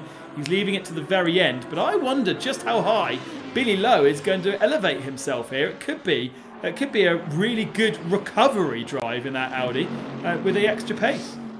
Yeah, I mean, he's not really showing much in the way of damage, is he? There is Aaron Borg going through then in second place, but he's made his pit stop. That's the significance out of all of this. And yeah, well, 6 minutes remaining. There's not many laps left to get the pit stop in. Adley Fong comes into the pits. He's left it late as well. I see Adley doing it a little bit better, really, inside the top 10 here. But you feel like if he didn't get himself caught up with other accidents, and he has been victim to other accidents in this race, he could be in the top 5. But just one opportunity left. Suzuka is our last round of the championship in a couple of weeks' time. It's going to be interesting this as well, isn't it? If Aaron Borg does take the win on corrected times, how that brings him into the mix in the championship, because he's going to be on potentially 50 points, only 12 back from Dovish and Padiachi. So we're thinking coming into this race it was Padiachi versus Mo, but actually because of Padiachi's non-finish, we could end up with a 3-way battle for pro honours in that last race at Suzuka, which would be really a great way to finish the season. Melvin Mo P6, could be P5, probably not P4 by the end of the race, so he will pick up some points. And yeah, we're going to have a 3-way fight for sure. That'll be great. Well, he is going to be P5 in class, isn't he? Of course, yes. He'll be P4 because I reckon James Russell will drop behind him. Ah, yes, that's true. Yes, because he's yet to stop, and we've got Dan Wells yet to stop, plus 15 seconds. Right, okay, juggle. But yes, it's looking a bit more optimistic for Melvin Mo now. Dovish and Padiachi shouting at his television, saying, no, somebody get in his way, delay him. How does Alistair Young get back past Melvin Mo? But I don't think he can now. And Billy Lowe, not only did he get ahead of Kevin Say on the pit stops, but he's absolutely checked out, hasn't he? Considering there were about 2 seconds betwixt the two before Billy Lowe made his pit stop. Kevin Say has fallen a long way adrift as you look there at Aaron Borg, and that is the race leader. Now, does Dan Wells come into the pit lane this time? No, he does not. Stays out. Here, because he really doesn't have any opportunities left to pit. It'll have to be the next lap. I'm just trying to think, is there a way that he could do a Schumacher? Well, I was thinking the same thing, yes. But then he's still got his 15-second penalty to add. No, because he wouldn't take the checker flag is so early on that F1 pit straight that he would finish the race before he pitted. But the timing line stretches across the pit lane, so he would take the flag in the pits as he came into the pits. The beam is the beam is the beam. But he wouldn't have actually made the stop, so he would. No. No. But he would be in the pit lane. Yeah. Yeah. I think that was a loophole that Michael Schumacher managed to ensure was tightened forever and a day. But it's a good thought. Yeah. Dan might be thinking something similar on the basis that, well, why not? You know, I'm not in the championship hunt. Let's take a punt on it. But it's a shame that he has got this Damocletian penalty because he's looking very strong. Now, James Russell is 16 seconds back. He's got to serve a pit stop as well. James, team owner, racer, rallier, and the Honda going nicely in third place. And again, Kang Ling has just got on with the job, hasn't he? Almost unnoticed in that middle third of the race. He's crept up the order and will gain more places, I think, Kang Ling, before the very end. Yeah, he's past Melvin Moe when Melvin came out the pits, and although the Mercedes is slightly stronger now, Kang Ling is still in a really, really nice, strong position. And in fact, Alistair Young, who spent so much of the race in third position, drops behind both of those after his pit stop. So just very, very curious to see these last two pit stops being completed as we kind of get into the golden hour. This is when the ACC platform really comes into its own, that orangey glow from the sun as it sets. And I've seen Spa at this time of the year very similar to that. You do get those big warm sunsets on a nice day. I've never seen it at this time because normally somebody has presented me with a beer, so I'm lost to the world by that stage, Ben, as you will remember. Dan Wells, surely he's got to come in this time because otherwise he'll be on his last lap. So Dan does indeed pit to start the last lap of the race. It will be in Gasoline Alley, and that should potentially give Borg the lead back. Let's see what happens. I mean, it doesn't really help us, though, does it, in terms of trying to work out what's going on in this race? Thanks, Dan. Same with James Russell. He's going to have to come into the pits on this one as well. Well, we know that it's going to be when that Lamborghini rejoins the run to the checkered flag. So Aaron Borg at Pouin, look, has got a lap and a half to go, and he's making his way down now towards the pith path. In comes Dan Wells, but he's got to sit there for 15 seconds. And he does so. He's going to be sitting there. I'm a bit confused because he would have crossed the line to start the last lap as the leader of the race. Yes. But then he might not be he will not be the person who takes the last lap. So Aaron Borg's going to come across the line to start his last lap. Yeah, I think it works out. I think it's okay. But Dan Wells is on his last lap because he's gone across the timing line. The timing line's at the exit of the bus stop. So he's on his last lap in the pits. Aaron Borg is about to start his last lap, but actually, somehow, Dan Wells, well, it's deceptive, isn't it? Because he's still got the endurance pits to go. He is still in the lead. Aaron Borg is closing. But this is where the endurance pit lane is just so long because he's barely got into it yet. You think, actually, he's done okay, but he's got all of that pit lane to go. And so Aaron Borg is going to get the lead of the race back, and it's about to happen. Dan Wells will go down the pit road and wait for the Mercedes to come pouncing past him round about now. Aaron Borg on track, leads. There is Dan Wells in the background, and he can't yet accelerate away. So Aaron Borg gets the lead back. And James Russell comes into the pits with just 20 seconds remaining of the race. So he also chooses the last lap and a hugely long pit stop. So Dan Wells now comes out of the pits. Where will he fall into line? I don't really think Kang Ling is close enough to take away second from him. But again, a bit more tricky because James Russell is there. Now the clock ticks to 0, so the flag will be out next time.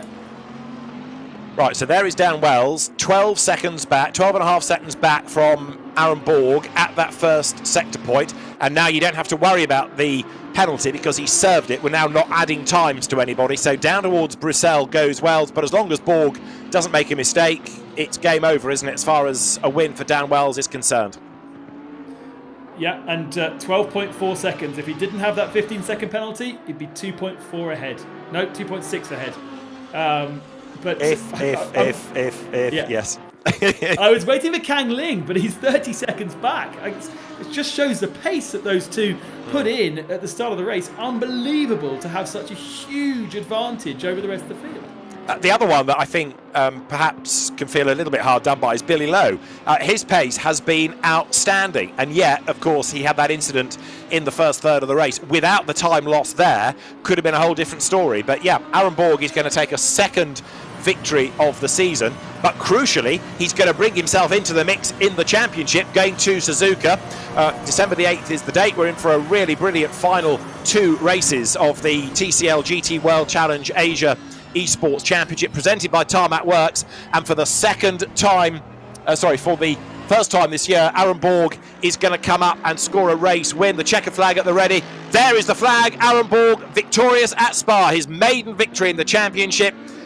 And where is Dan Wells now? He comes out of the chicane, being chased by Kang Ling. But 2 wins to Padiachi, 1 to Melvin Moe, 1 to Aaron Borg. That means it's a 3-way fight for the championship going to Suzuka. Dan Wells takes second.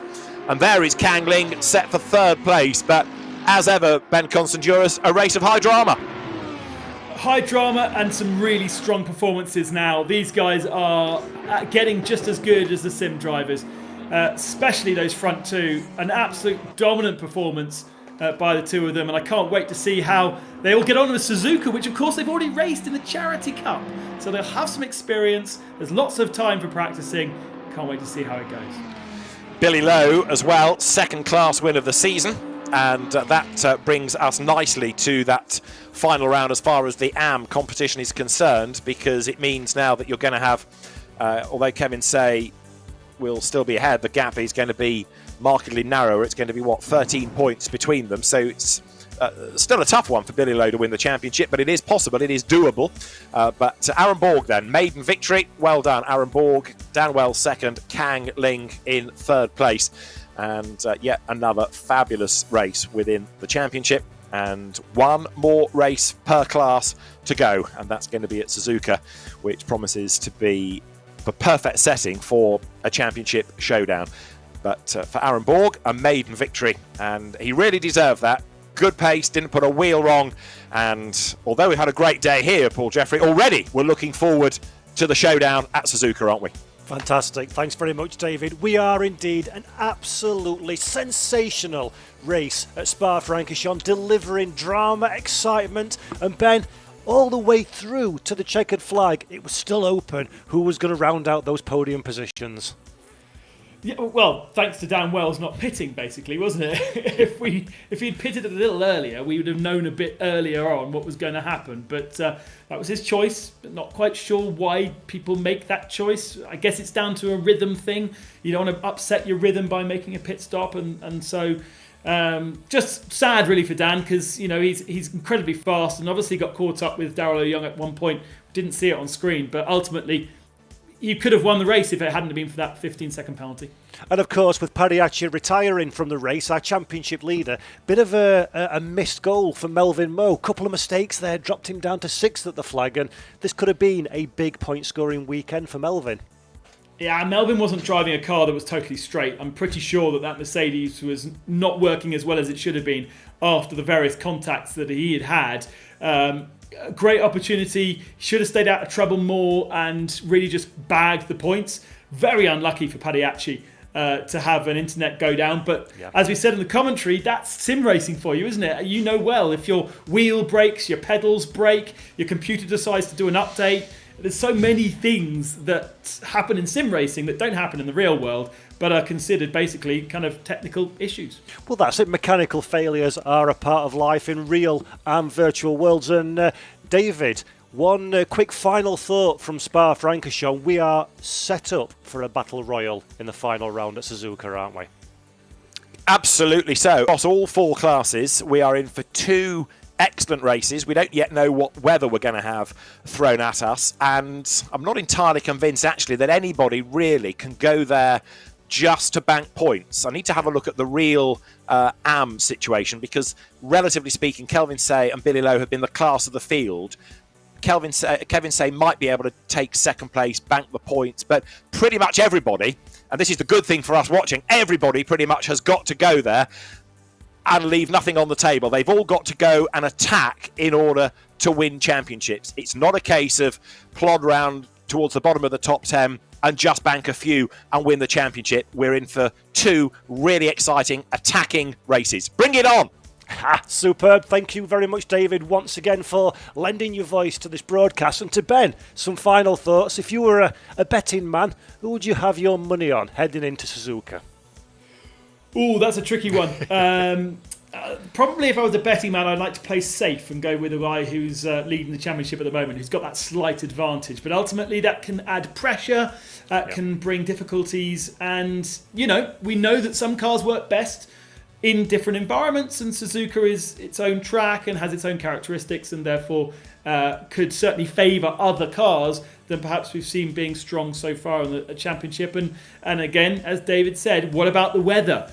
We know you can go flat out without needing to really do any terms of pit stops and save tyres and stuff, but if it's as cold as it probably would be at Suzuka mid-December, which would be kind of snow on the ground, then it could throw up even more challenges. And there's also a chance that we may have a night race at Suzuka. So if you're at home, don't forget that broadcast takes place on December the 8th, the same time, the same place. There are 3 drivers in the Real Driver Championship that could take series honours. There are championships to be decided throughout. So I've been Paul Jeffrey, alongside me Ben Constanduris and David Addison. Thank you, gentlemen. Thank you to AK Informatica for running this championship, to Kunos Simulazione for the simulation that is Assetto Corsa Competizione. Thank you to everybody at home for tuning in and engaging. We really do appreciate it. Thank you to TCL, our new lead sponsor, and to Tarmac Works. I've been Paul Jeffrey. This has been Spa-Francorchamps at the TCL GT World Challenge Asia Esports, presented by Tarmac Works. Until next time, we'll see you on December the 8th. Bye-bye.